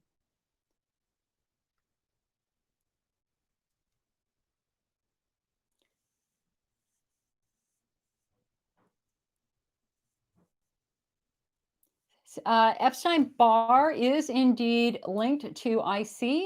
The Epstein-Barr virus has been found in the urine of patients with Hunner's lesions.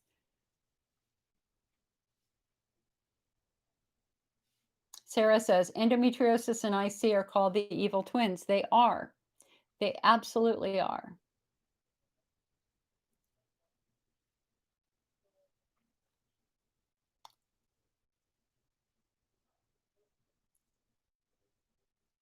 Sophie says, I've been going through all of the above that you described while in this flare. When I tried to put in a Valium suppository, I couldn't even get in far enough to stay. And it felt very tight and weird inside, like everything was about to fall out. Couldn't get my finger in hardly. I know this sounds gross, but I just can't. Girl, you described it really well. That's exactly what we see. That's tight muscles. Patty says, "Thank you for this month. My flare has been out of control. It doesn't matter what I ate. It hurt every time I had to pee. I've been suspecting for a few months that it's more than just food and my pelvic floor. But I'm having a hard time telling what is causing the pain." So that's where you've got to pay attention to the nuance. You got to pay attention to the smaller symptoms. Like, do you have any pins and needles sensation on your skin, on your vulva? Are you dealing with persist any kind of a painful arousal sensation, also known as persistent genital arousal disorder? Whenever I talk with patients, getting you to describe your pain is always really hard because a lot of people just say it hurts down there. And I'm like, where? You go down there. It's like, no, that's not good enough. Where? They go down there. And it's like, that's not good enough. Is it inside of your body or outside of your body? Is the pain inside of your body, or can you touch it with your finger where the pain is? Is the pain to the left of center, or is it to the right of center? Is it shallow or low, or is it up high by your belly button? I was working with one patient this week. Oh, it's the same patient I talked about earlier with the tight pelvic floor muscles. Her worst pain was about an inch below her belly button. Definitely not her bladder.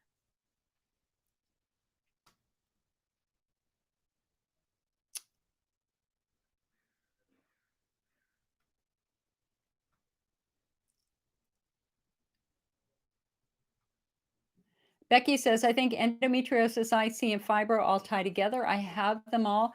Well, I mean, they do potentially in a couple of ways. I'm very squirmy right now because I worked out, so I apologize for moving around as much as I did. We know endometriosis is now linked to chemical exposure. That research was found by the Endometriosis Association back in the late 80s, early 90s. It's very interesting. You look at the evolution of the Endometriosis Association and the Interstitial Cystitis Association. Um, the Endometriosis Association was very, very, very, very, very focused on research. And they came upon early on a obscure article on dioxin and endometriosis in monkeys that was in a chemical safety journal. And it was a dioxin industry that was trying to prove. So, dioxin is considered one of the most toxic chemicals ever made by man. It is produced when you burn plastic, which is why you should not burn plastic in your fireplace and let that fill in your home. And so they were trying to prove that burning plastic was safe. And so they had a colony of monkeys and they did something called a dose response test. So they did gradually increasing doses of dioxin that they gave to these monkeys, and one of them died. And when they did the necropsy of that monkey, it was filled with endometriosis, just all over that poor animal. And then I think another one died, and they did the same thing, filled with endometriosis. And so these obscure scientists published this paper linking dioxin to endometriosis. And again, published this in this little rare chemical safety, chemical industry journal. But the endometriosis of people found it. And when they dove into it, they discovered that they were shutting down the research study and they were going to sell off the monkeys or kill them. And another reason why I gave up that career. Um, they were able to ask for and obtain laparotomies on all of those monkeys to see if they could verify further the connection between dioxin and endometriosis. And that is, in fact, what happened. In that next study, before that colony of animals disappeared, every single one of them had exploratory surgery, and what they found was a dose response effect. The more the dioxin, the more the endometriosis. And so the Endometriosis Association is a fabulous group. And one of the things that they talk about consistently, that we also talk about consistently, is how important it is to get rid of the chemicals in your home. We do not need to be living with chemicals which can be paying a toll on our bodies to any great degree. And so that means scented candles, that means oven cleaner, it means not trusting the chemical companies. Like, literally, don't trust them. And as a chemist, I'm saying that. I have 2 chemistry degrees. Don't trust them. If you Mark Ruffalo just appeared in a movie, and it was about PFOAs from Teflon, and how the water supply in West Virginia was badly destroyed by the DuPont company, and all the animals basically died, and their teeth turned black, and everybody got cancer. And another perfect example of why chemicals should not be trusted to any great degree. You want to try to live as clean and healthy of a life that you can. So this means no Febreze in your home, no scented candles, especially from China, in your home. Try to clean things up. Clean things up as much as you can. Now, the other thing that I have in our magazine is every year we wait for the Environmental Working Group to release their Clean 15 and Dirty Dozen lists. What they do is they take the USDA's own testing results. And so they're not doing the research. This is the Department of Agriculture doing the research. And then they collate the data and analyze the data. And then they publish a list of the dirtiest foods versus the cleanest foods. So, like the cleanest food, you definitely don't have to buy organic, as an avocado or banana. Those are very clean. They have nice, thick skins. They're going to make it very hard for a chemical to cross through. The worst food this year was strawberries, again, because in the meat of the fruit itself, you find massive chemical contamination. But the stunning, stunning discovery this year was that 99% of raisins, conventional raisins, and 91% of organic raisins were massively contaminated with pesticides, to the point that they recommended not eating raisins anymore.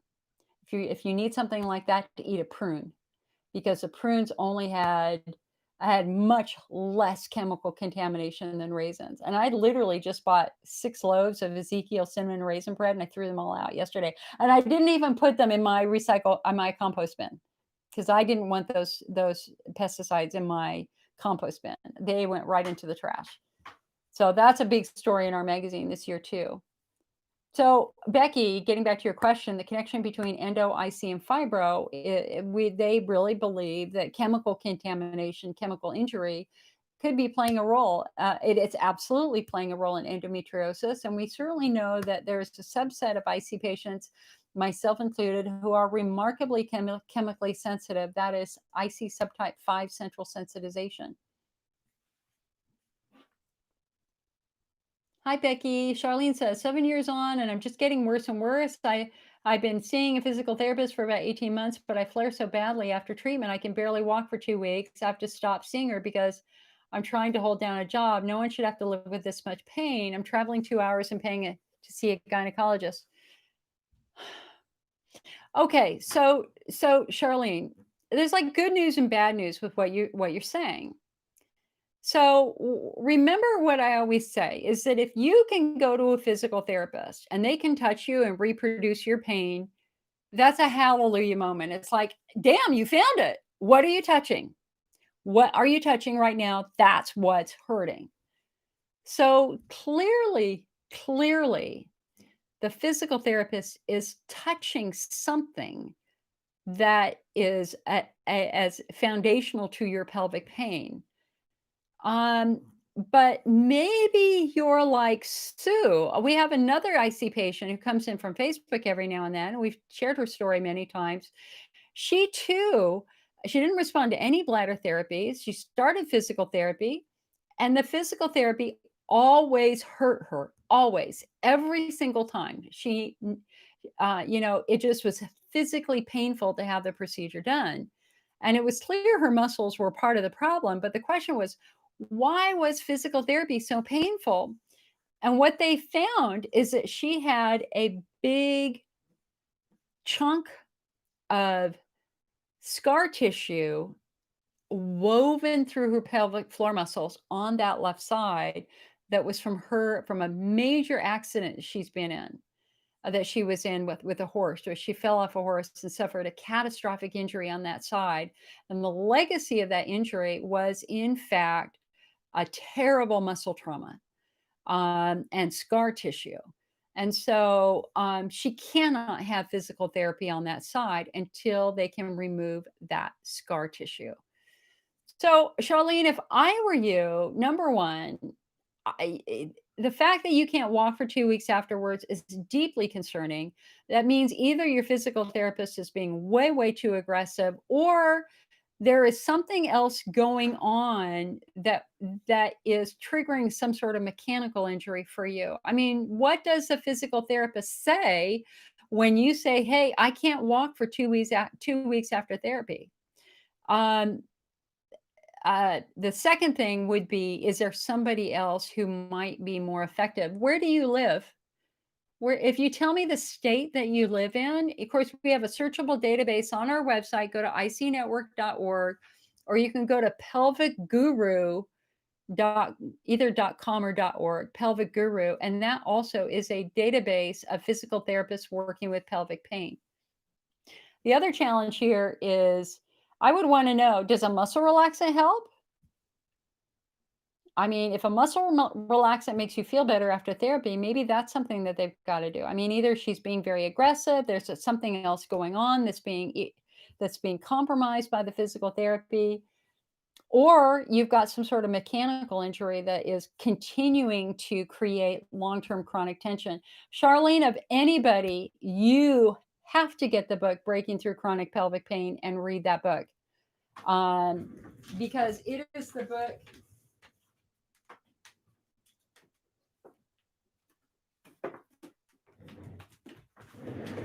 Okay, Charlene, it's free on Kindle Unlimited.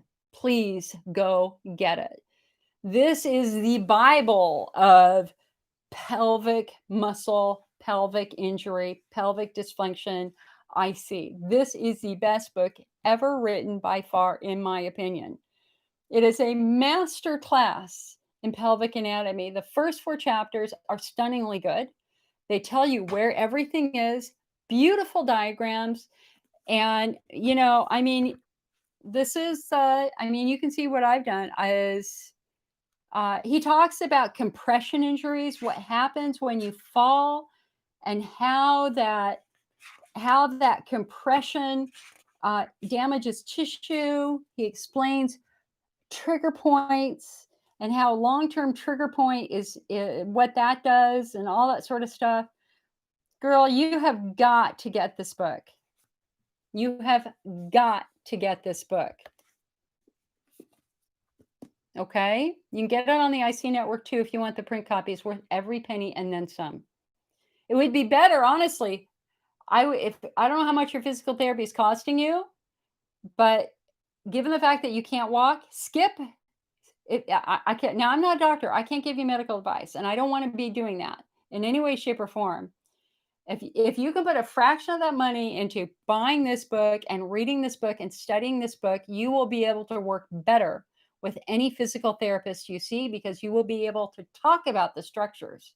You will be able to ask, are you touching this muscle or this ligament or this vein or this trigger point or whatever? This is going to improve your ability to talk about what you're going through with your physical therapist greatly. I promise you. And I will make you a deal. If you buy this book, hey man, this is a standing offer to anybody who buys this book through the IC Network. If this isn't helpful, I will buy it back from you, because I will give it to somebody else. So if you buy this book from the IC Network and it does not help you, I will buy it back from you and I will give it to somebody else, because I do giveaways all the time. But this is the book to read. Standing offer to anybody. Standing offer to anybody. You buy that book from us and it doesn't help you, I will buy it back from you. I have got hundreds and hundreds of patients that I can give that book to. Okay.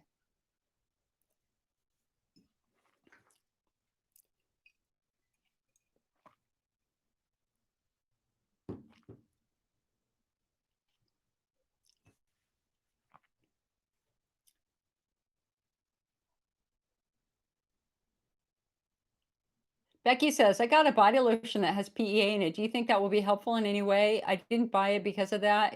I just happens to have it. Probably not. No. Jill asking for friend, do you know much about lichen sclerosis and a possible connection with IC and urethral pain and frequent UTI? Yeah, I mean, I really have to put that in the IC subtype 4 kind of a nerve injury thing, lichen sclerosis.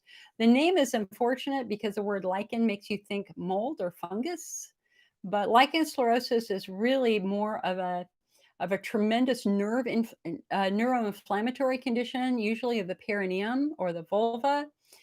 Patients with lichen sclerosis, my mother included, their skin basically becomes white, and it can be agonizingly painful. And so the question then is, why are the nerves compromised? And this book has a whole chapter on how muscle injuries can lead to nerve injuries, vulvodynia, and even potentially lichen sclerosis. So the chapter on vulvodynia, there's a chapter on anal, perineal, tailbone, and orgasmic pain. There's a whole chapter on vulvodynia.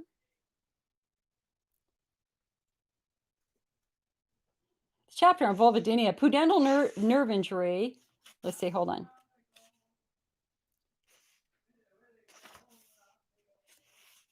Her vulvar pain began immediately after she slipped and fell on her son's skateboard. At that instant, she experienced severe burning pain like a fire. Then she developed urinary frequency. A large percentage of my female patients with a traumatized pudendal nerve include vulvar pain among their complaints. In fact, in some cases, it's their only complaint.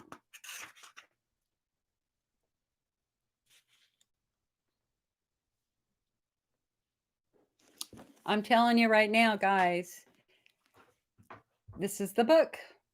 This is the book. I've read it twice. You can see I color. For me to really absorb something, like I'm coloring stuff because I learned more to help me do my own pelvic floor internal work from this book than from any others. It's just absolutely fabulous. And there are pictures. I don't want to show it because it's a very intimate picture, but he actually has illustrations here of what the physical therapist does, and it shows the inside view of where a finger is touching when they're doing internal pelvic floor. I don't want to show that on screen because it's a little bit indelicate, but that's a book. Dale, dude, how are you? Dale is back. Dale was in our meeting 2 weeks ago. He had just been diagnosed with COVID, and you are almost over your COVID infection. Congratulations. I am so glad you came in today. So, as a note, you've had flares almost the whole time, probably due to dehydration and general pain, but you feel better today. Hallelujah, baby. Hallelujah. I'm so happy for you.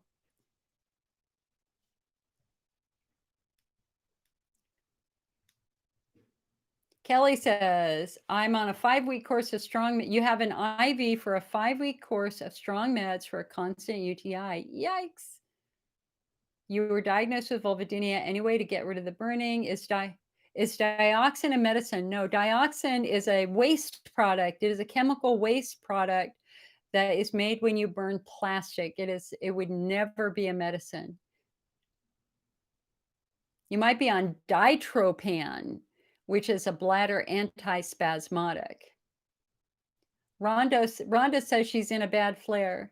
Jessica says, do you read about the descendants of the Vietnam War exposed to Agent Orange? Also, yes. Also having more endometriosis than average. I read a good article somewhere. They figure the chemical exposure caused an epigenetic change. Yes, that is in fact what they also saw, Jessica, with the monkeys. And that's what some of the endometriosis shows. Some of the endometriosis research shows that you might not have been exposed to the chemical. Your mother might not have been exposed to your chemical. Literally, your grandmother could have been the one who was exposed to the chemical which then created the foundation for endometriosis through several generations.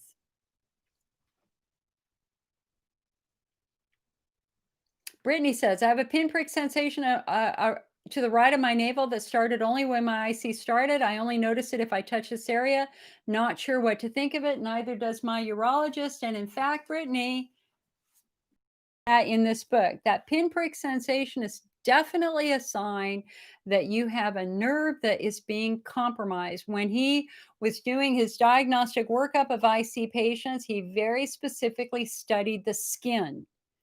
He's really one of the only urologists to study the skin because the skin is the first kind of window of opportunity to see if nerves are being compromised.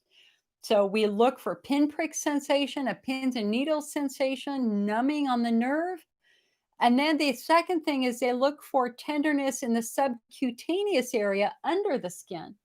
So the subcutaneous area, okay, not that you need to see my fat stomach right now, but like if you can roll your skin, so your skin itself, let's say your skin itself isn't that tender, but when you roll your skin like this and you're touching the subcutaneous area, that might be tender.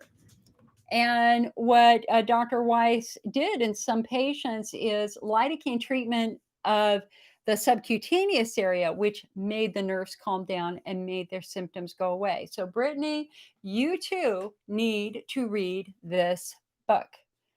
And if you buy from the IC Network and it does not help you, I will buy the book back from you. I promise you I will. I have bought 30 books full price and handed them out for free to patients and doctors. And we're going to continue to do that. Samara also having a bad flare up today. Oh. Jessica says she agrees 100% about trying to eliminate the chemicals. Scented laundry products, very bad for people, yes. And the fire retardant chemicals and fabrics and furniture, flooring, chipboard, household cleaners on strawberries from my store. And like seriously, this Mark Ruffalo film that just came out last year about Teflon and how we have all been poisoned by Teflon. All of us.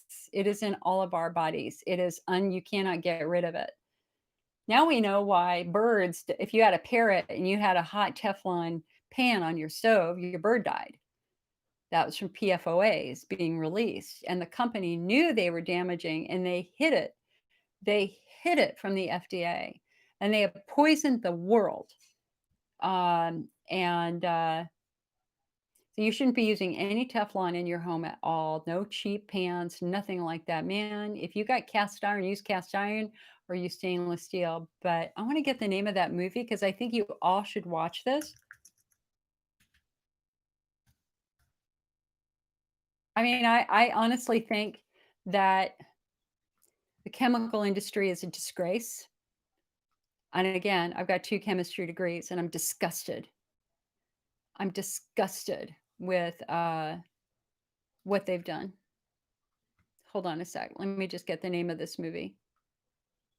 They know they're killing people and they don't care. It's all about the money.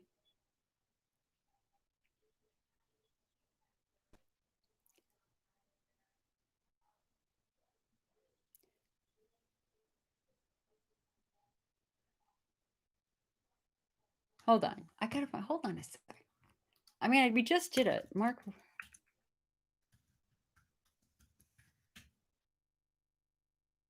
Dark Waters. Dark Waters. Dark.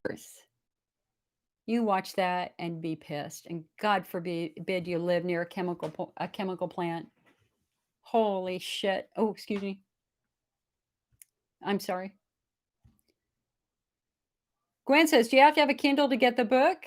You have or an iPad or a Mac? You can get it on Kindle or you can get it in print.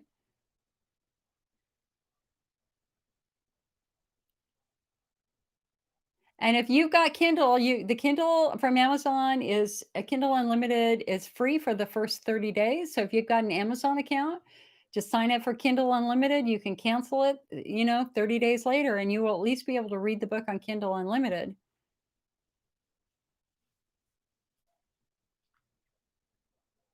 Catherine says, "Thank you, Jill. Today is a good day. The Desert Harvest aloe vera is helping me to have more good days than bad days. Thanks to you and your advice." Glad. I'm so glad that that's helping you, Catherine. And just know we've got a new aloe product coming out that's going to be pretty exciting too. Frankie says, "Can anybody join this group?" Yeah, it's a free meeting. Anybody can. This is our Facebook page. It's not a Facebook group. It's our page. We have a support forum over on our website, icnetwork.org. Remember, we've been around for 27 years before Facebook. We're the oldest and largest IC support group in the world.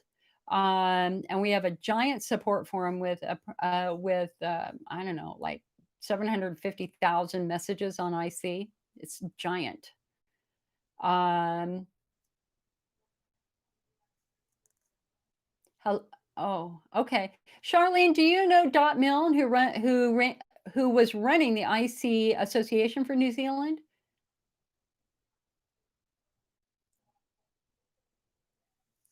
Donna says, "What am I drinking?" I am drinking, I think if that's you, Donna, I am drinking our rooibos tea, pumpkin spice rooibos tea from Harney and Sons.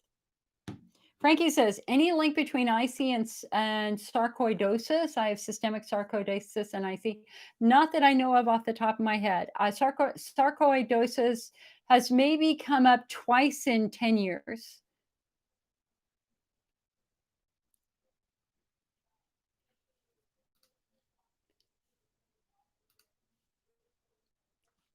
Hold on a sec, guys. We got somebody who's being wacky.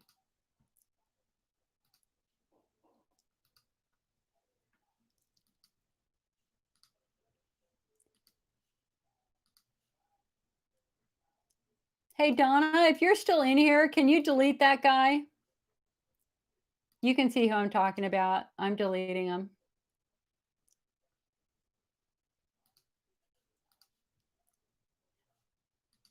We've been invaded on Facebook.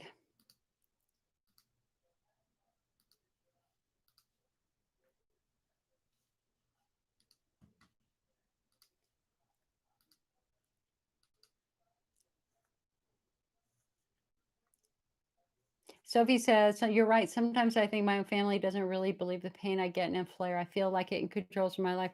The pain is rated equivalent to cancer pain. It's characterized by being relentless and difficult to ignore. It pounds away at you. It is impossible to sleep when you've got this type of pain. Your body does not ignore it. It goes to a different part of the spinal cord. It goes to a different part of the brain, and it is much more intense.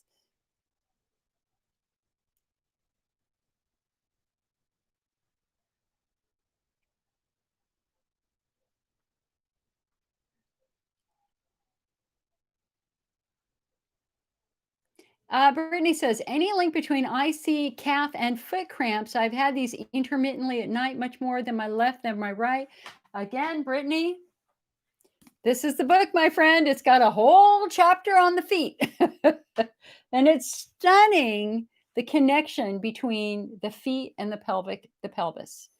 And if you're not walking normally, that's going to create long-term chronic tension and a mechanical dysfunction with your knees, with your hips, with your muscles, with your ligaments, that could then lead to long-term chronic muscle tension, et cetera, which can then eventually lead to the compromise of the other organs in the pelvis, like your bladder and like your vulva, and for guys, your rectum and things like that.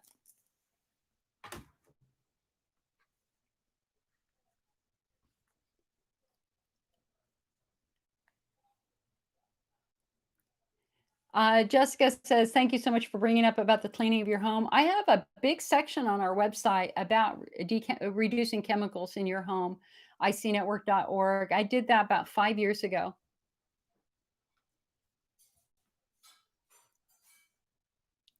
Gwen says she's like me. She loves books and she highlights a ton. Yeah.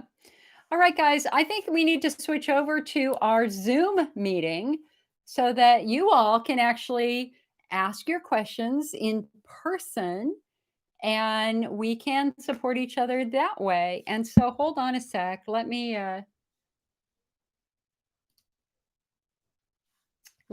get that set up. So if you don't have Zoom, you need to go to their website and or download their little app. You can do it on a phone, you can do it on an iPad. Hold on.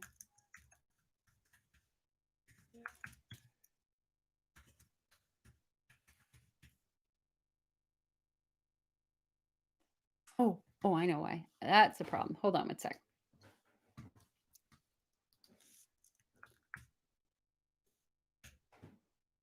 Zoom, Zoom.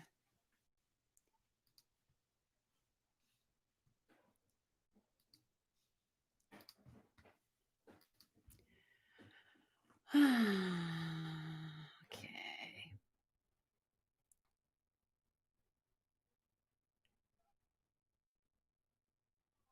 So we can have 300 in the meeting, which is pretty cool. Yes, we're going to Zoom right now.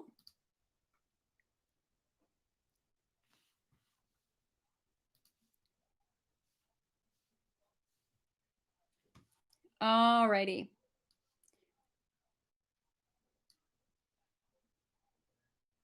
Okay, so all right, guys. So tell you what, we're gonna take a 1 minute break. Y'all need to go get a glass of water. Go get your glass of water. Go get a little snack. Go use the bathroom. And I'm going to post the information on joining the meeting. All right. So hold on a sec. See, this is still so new to me. All right. There it is.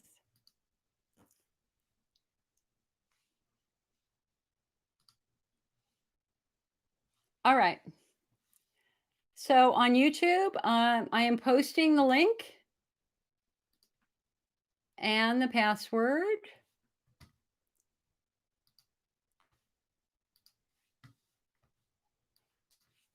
I'm going to write the password in. Hold on. Where did the password go?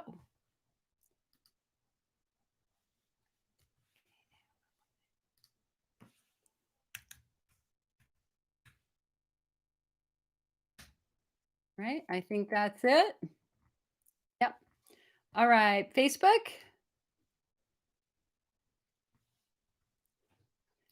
So you're all going to be muted at first.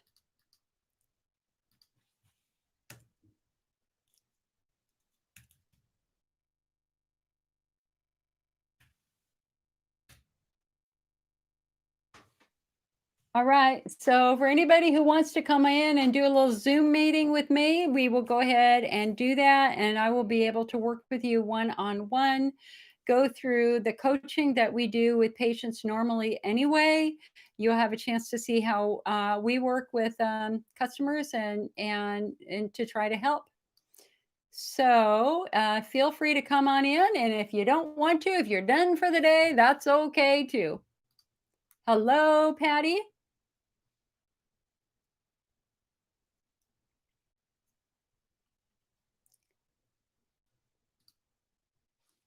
All right. So hold on a sec. Hi, Patty. Nice to see you.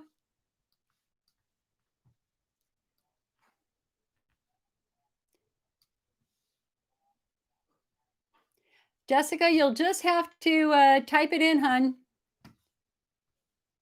Oh, wait, maybe you got it. Hello, Heidi. Hello, Lisa. So I just admit you manually to the meeting. And you are muted at first.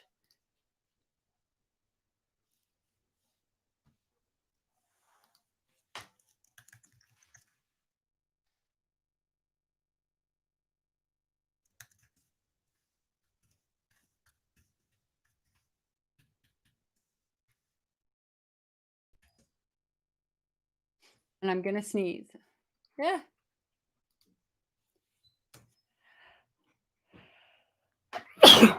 Excuse me.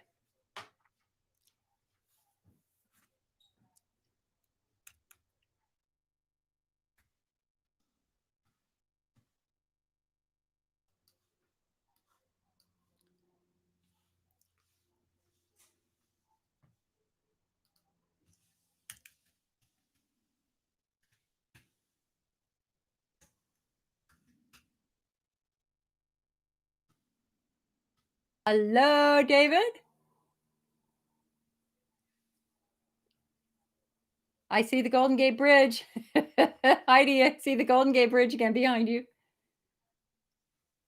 All right. So the cool thing about doing Zoom meetings is that you all get to be heard.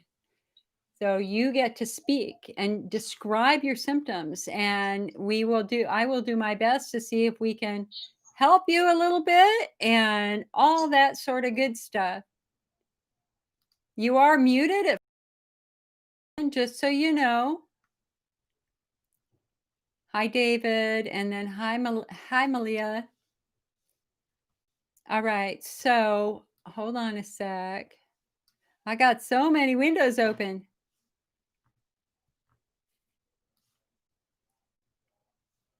All right, so guys on YouTube, come on over to the Zoom meeting. You guys, I'm going to be shutting down the Facebook and the YouTube stream probably in about 15 minutes.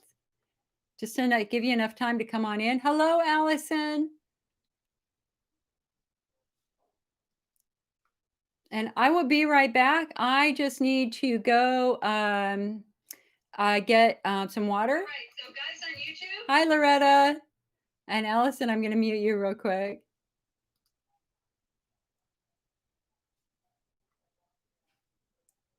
So we're going to be bringing in, I think for IC Awareness Month, we're going to be doing a big online IC conference with guest speakers every week. Wouldn't you like a chance to actually talk to Robert Moldwin or Robert Evans or Ken Peters, one of the top doctors in the world about IC? And so I think that's one of the things that we're going to try to do this year using Zoom. So give me one sec. I will be right back. Oh, I hurt my knee yesterday. It's not happy.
We're switching over to Zoom now.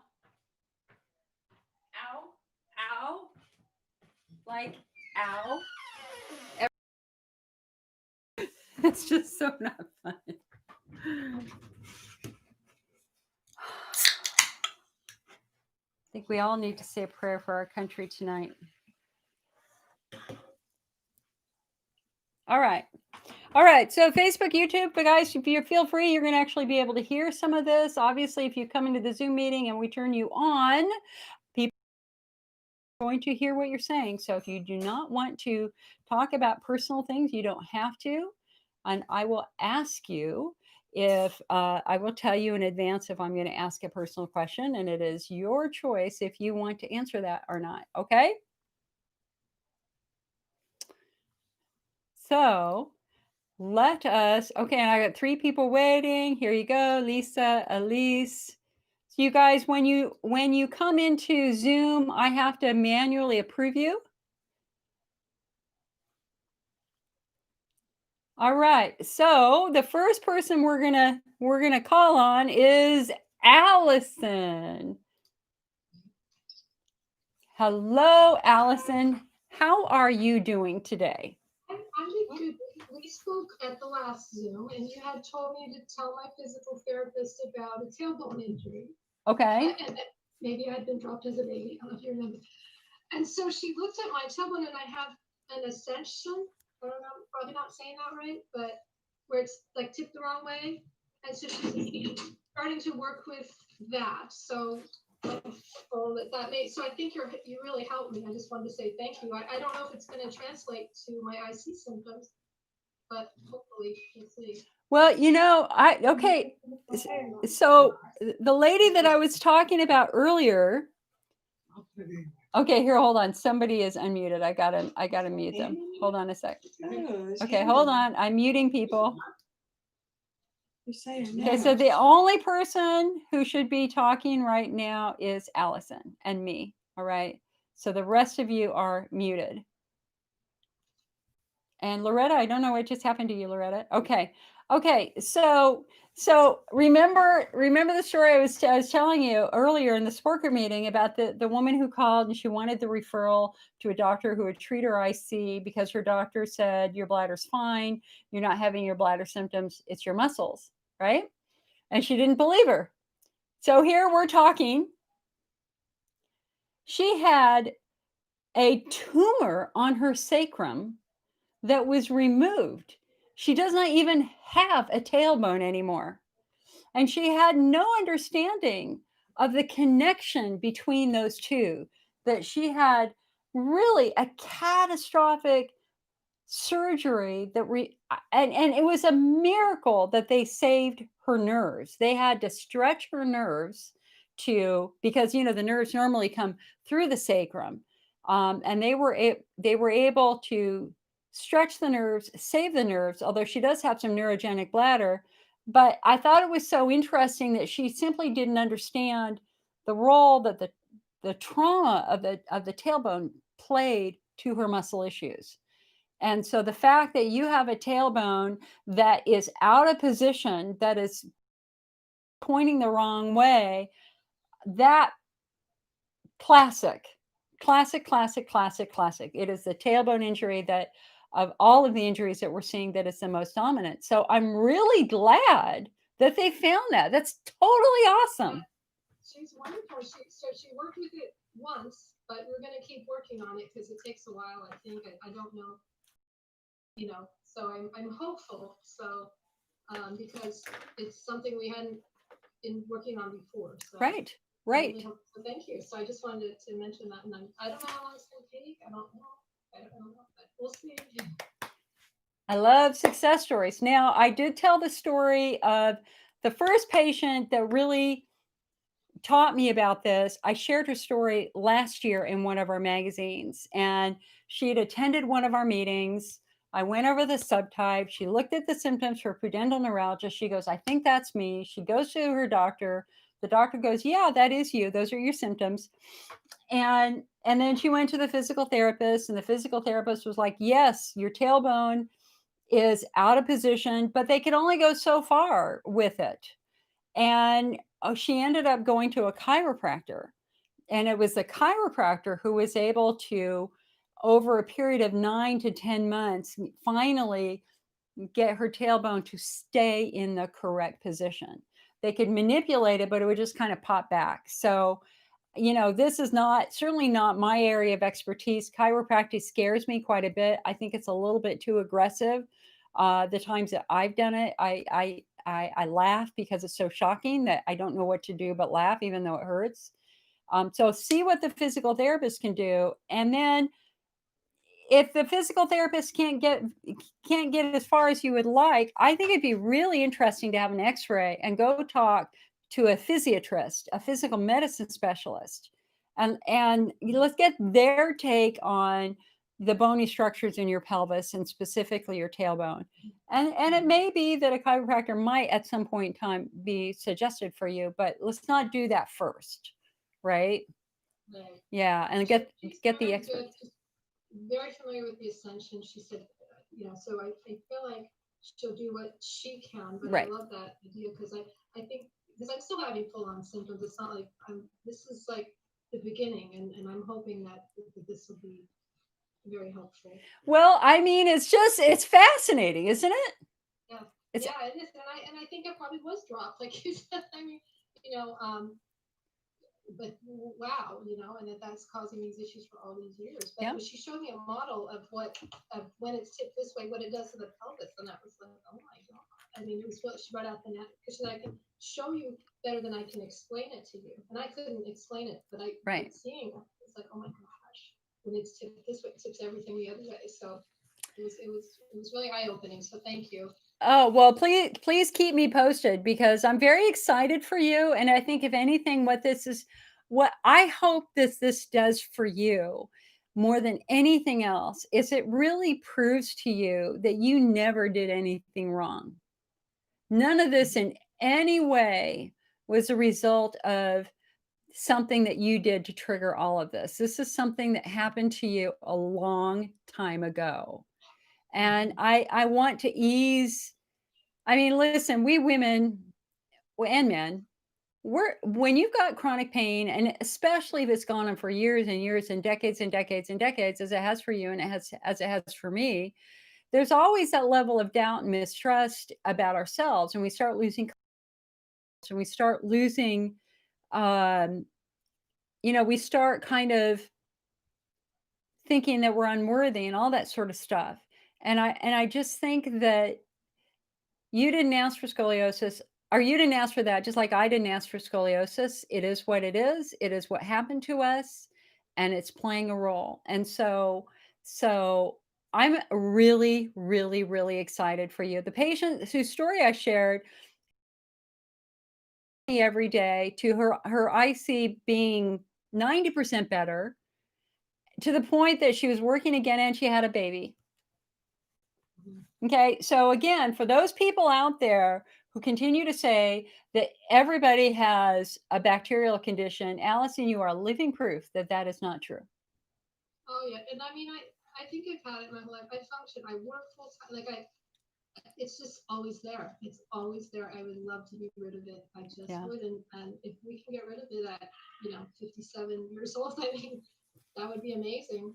Well, and even if you can't get rid of it, now you know how to work with it correctly. Right. That's the thing. Now you know how to work with it. I just let JJ in and Dawn in. Sorry, I did not see you guys come in. I apologize for that. And for those of you who are not talking, you can actually chat to each other also. All right, Allison, I'm going to mute you. Hallelujah, girl. I love it. I love it. I love it. Okay. All right, Lisa.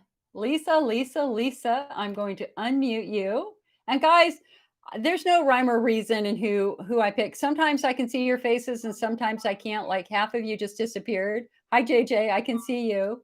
But I'm going to unmute Lisa here. I'm going to try.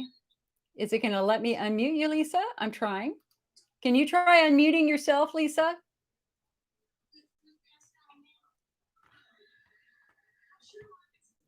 Okay, I can hear somebody. Okay, so you guys will normally when you come in, I turn you off so you can't talk right away. So Lisa, there you go. Ah, Hey, girl. I had to hit a little screen popped up and I had to hit on mute. There you go. I didn't see it. So. And how are you today? Well, as you can see, I'm laid out on the couch. I know. Come on, what happened? Yeah.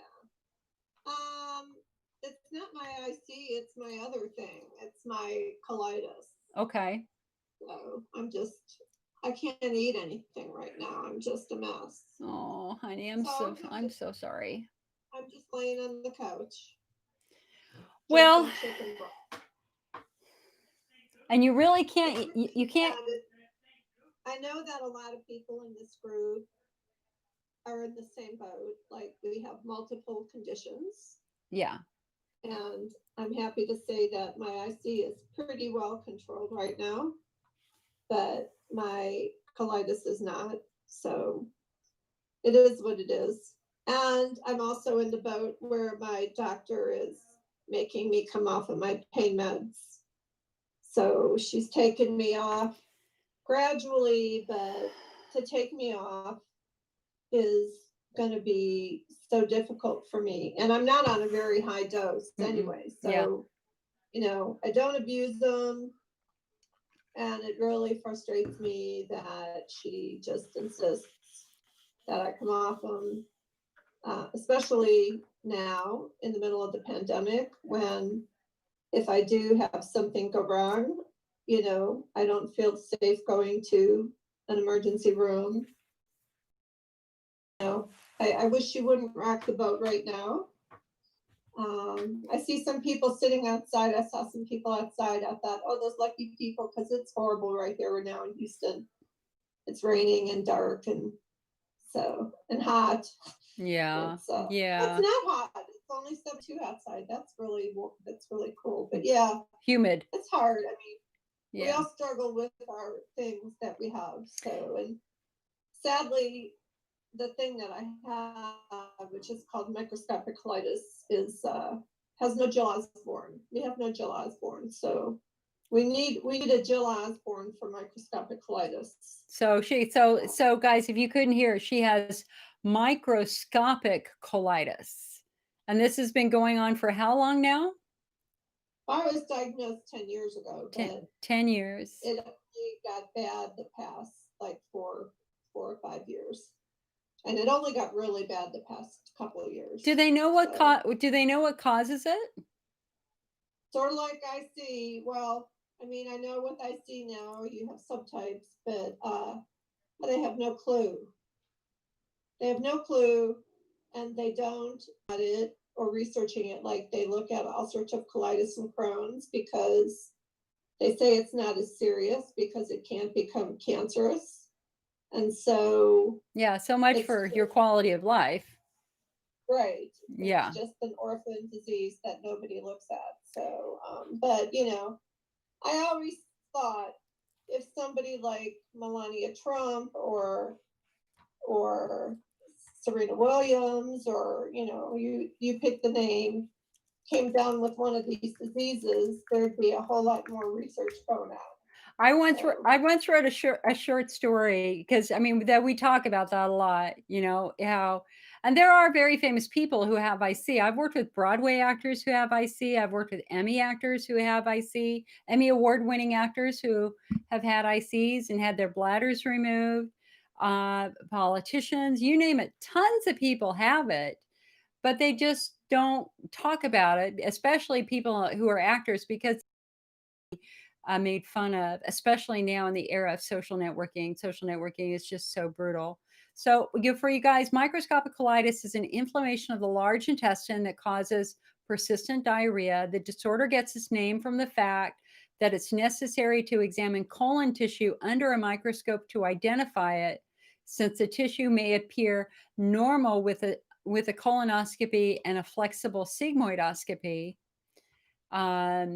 And let's see At here. first, I was very impressed because I didn't realize you were reading that. Oh yeah, I'm reading it from the Mayo Clinic. I realized that you're reading it. So they make it sound not so bad on the website, but it's way worse than they make it sound. So there are 3 different types: collagenous colitis, which is in the thick layer of the protein, in which a thick layer of collagen develops in the bowel. Lymphocytic colitis, in which white blood cells increase in colon. Think of eosinophilic cystitis, where the same thing happens in the bladder wall, or incomplete microscopic colitis, in which there are mixed features of the other 2. And they say the causes are medications that can irritate the lining of the colon, bacteria that produce toxins, viruses that trigger inflammation, autoimmune disease, and bile acid not being properly reabsorbed. Just out of curiosity, you had the next gen test, right? Not the stool test. Oh, are you going to do that? I would do that. It'd be so fascinating. Well, I've done plenty of stool tests, and I did the Enterolab stool test a couple times. And of course, they always come back showing nothing, but I'm convinced that it's either viral or bacterial, knowing what I know about IC, because I, my whole life, had the opposite problem until I went to China for my work. And when I came back from China, after a life of constipation, I started having diarrhea. And honestly, I think it's either viral or more likely bacterial, I think. Well, I So, think I think the next generation test would be absolutely fascinating to do a stool sample just to see yeah, what they can find. Because I again, actually didn't even think of that. oh, I would do it. I think Yeah. you know, that is not the first time I've heard that story of people, especially going to China, coming back very, very ill. And it's not just COVID, obviously, with things which have happened with COVID, but and I think that you can attest to that. One of the things in China that's a real issue is if you go to hotels, some of the hotels have no venting for their sewer gas. That, like, literally, the sewer gas comes right back into your room. There's just gross contamination of sewage and sewage issues in certain parts of China. It looks great from the front, but from the backside, literally, there are just catastrophic issues. So, well, I think that that would be a very interesting thing just to see what they can find because for all you know, maybe you've got some sort of protozoan infection. Maybe you've got something else going on and the next gen might find something. What's interesting to me is that mine has gotten progressively worse every year over the course of the last 10 years. So it just gets worse and worse. So I didn't even think of that. That's a good suggestion. I'll do that. Yeah. All right. Good luck, hun. I'm going to go ahead and mute Yeah. you. And we've got a question on Facebook here I want to go to. So here, hold on a second. All right. So Wendy is a first-time watcher. Hello, Wendy. Welcome to the IC Network. I watched my husband suffer with this disease, which came on at the same time as Parkinson's. And that is indeed possible. So Parkinson's disease, we know, affects the nervous system. And of course, the bladder is intricately dependent on two nerves, the alpha afferent nerve and the C fiber nerve. The alpha afferent nerve controls frequency urgency, the C fiber controls pain. And so if those have been compromised by the Parkinson's, then that would indeed potentially explain why he is having bladder issues too. Wendy, it would be what has the doctor suggested that he do? Number one, can you tell us a little bit about what his symptoms are? Is he sleeping through the night, et cetera, et cetera? And is he diet sensitive? What makes him better versus what makes him worse? So Wendy's over on Facebook. So while Wendy's answering that, I'm going to come back to Zoom. And guys, I'm posting the Zoom invite again on Facebook. And Wendy, if you'd like to come in and have your husband come in, I'd love to see if we can help him a little bit. The password, I'm giving you the password. So he's not sleeping through the night.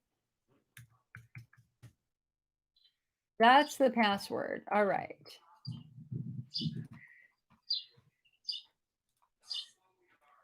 I hear a bird. All right. So while Wendy's doing that, I'm going to come back to Facebook. And I'm sorry, I'm coming back to Zoom and Heidi. Whoops. Hold on. I got to unmute you. All right. Hello, Heidi. How are you today? I was fine until about 10 minutes ago. Okay, say that again. You were what? I was fine till 10 minutes ago. You were crying until about 10 minutes ago? I was fine until 10 minutes ago. You were fine until you were, all right. So now you're in a flare. No, I'm angry, I'm upset, I'm worried of a comment that was made at the beginning. Okay, what? Because I have everything that you talked about. The foot, the leg, my hip, my buttocks is numb, and I jerk all the time. And so I have a feeling that none of this is going to go away. So now I'm like trying my best. thought I was on top of this. It sounds like I'm getting worse and worse. Okay, But okay, it was that- okay. But here's the thing. Here's the thing. Now we know why bladder therapies weren't helping you, right? they actually are. They are? Yeah. Okay. But like I said, it's my leg going down the foot. Okay. That I had a labral tear on my left hip. So that itself hurts. So Okay. everything is off when I walk because there's compensation. Right. And I go to the chiropractor, and he's dealt with people with interstitial, so I have what is, so he knows to avoid that particular area. But that's where my hip is always. What has so have you had x-rays? Have you seen a physiatrist? Have you seen a physical medicine specialist or an orthopedic surgeon? I did. He's with the orthopedic surgeon. I live in Michigan, so it's in Ann Arbor, Michigan. So it's about Okay.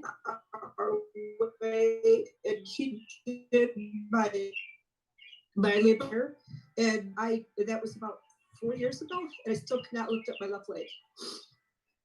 That was with a year of physical therapy. Okay. I Okay. did not bring my knee to my chest on my own.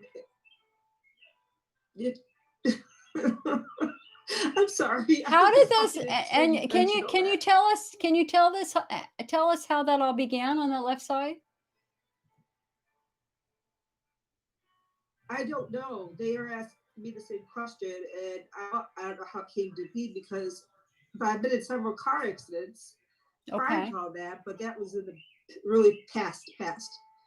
Okay. So Okay. I don't know what tore it. I honestly don't know unless I have Elmeron syndrome, So what which is what I think I have, EDS. But so what we continue to see in patients is a series of small minor injuries over time that just accumulate and accumulate and accumulate Yeah. and accumulate.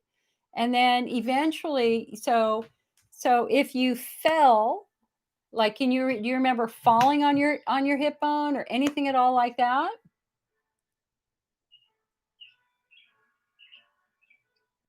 I used to run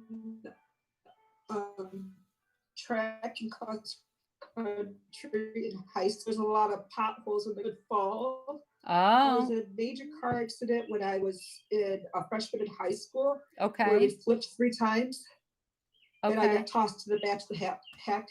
And they had to use jaws like to get me out. Okay. Okay. Whew, I'm trying to get myself under control. And one of the things that I mean, you have this? Didn't But you? I'm just like, this isn't no way. Okay, say that. Okay, you know what? I need to shut down one of my I streams. can't hear you. Yeah, my internet connection is being challenged by having 3 streams open. So hold on a sec. I'm going to have to shut one of these down. All right, YouTube. I love you, YouTube. There's only a couple people in here. Please come on over to our Zoom meeting, but I've got to shut down our YouTube stream. So I'll see you guys later on YouTube. YouTube is over.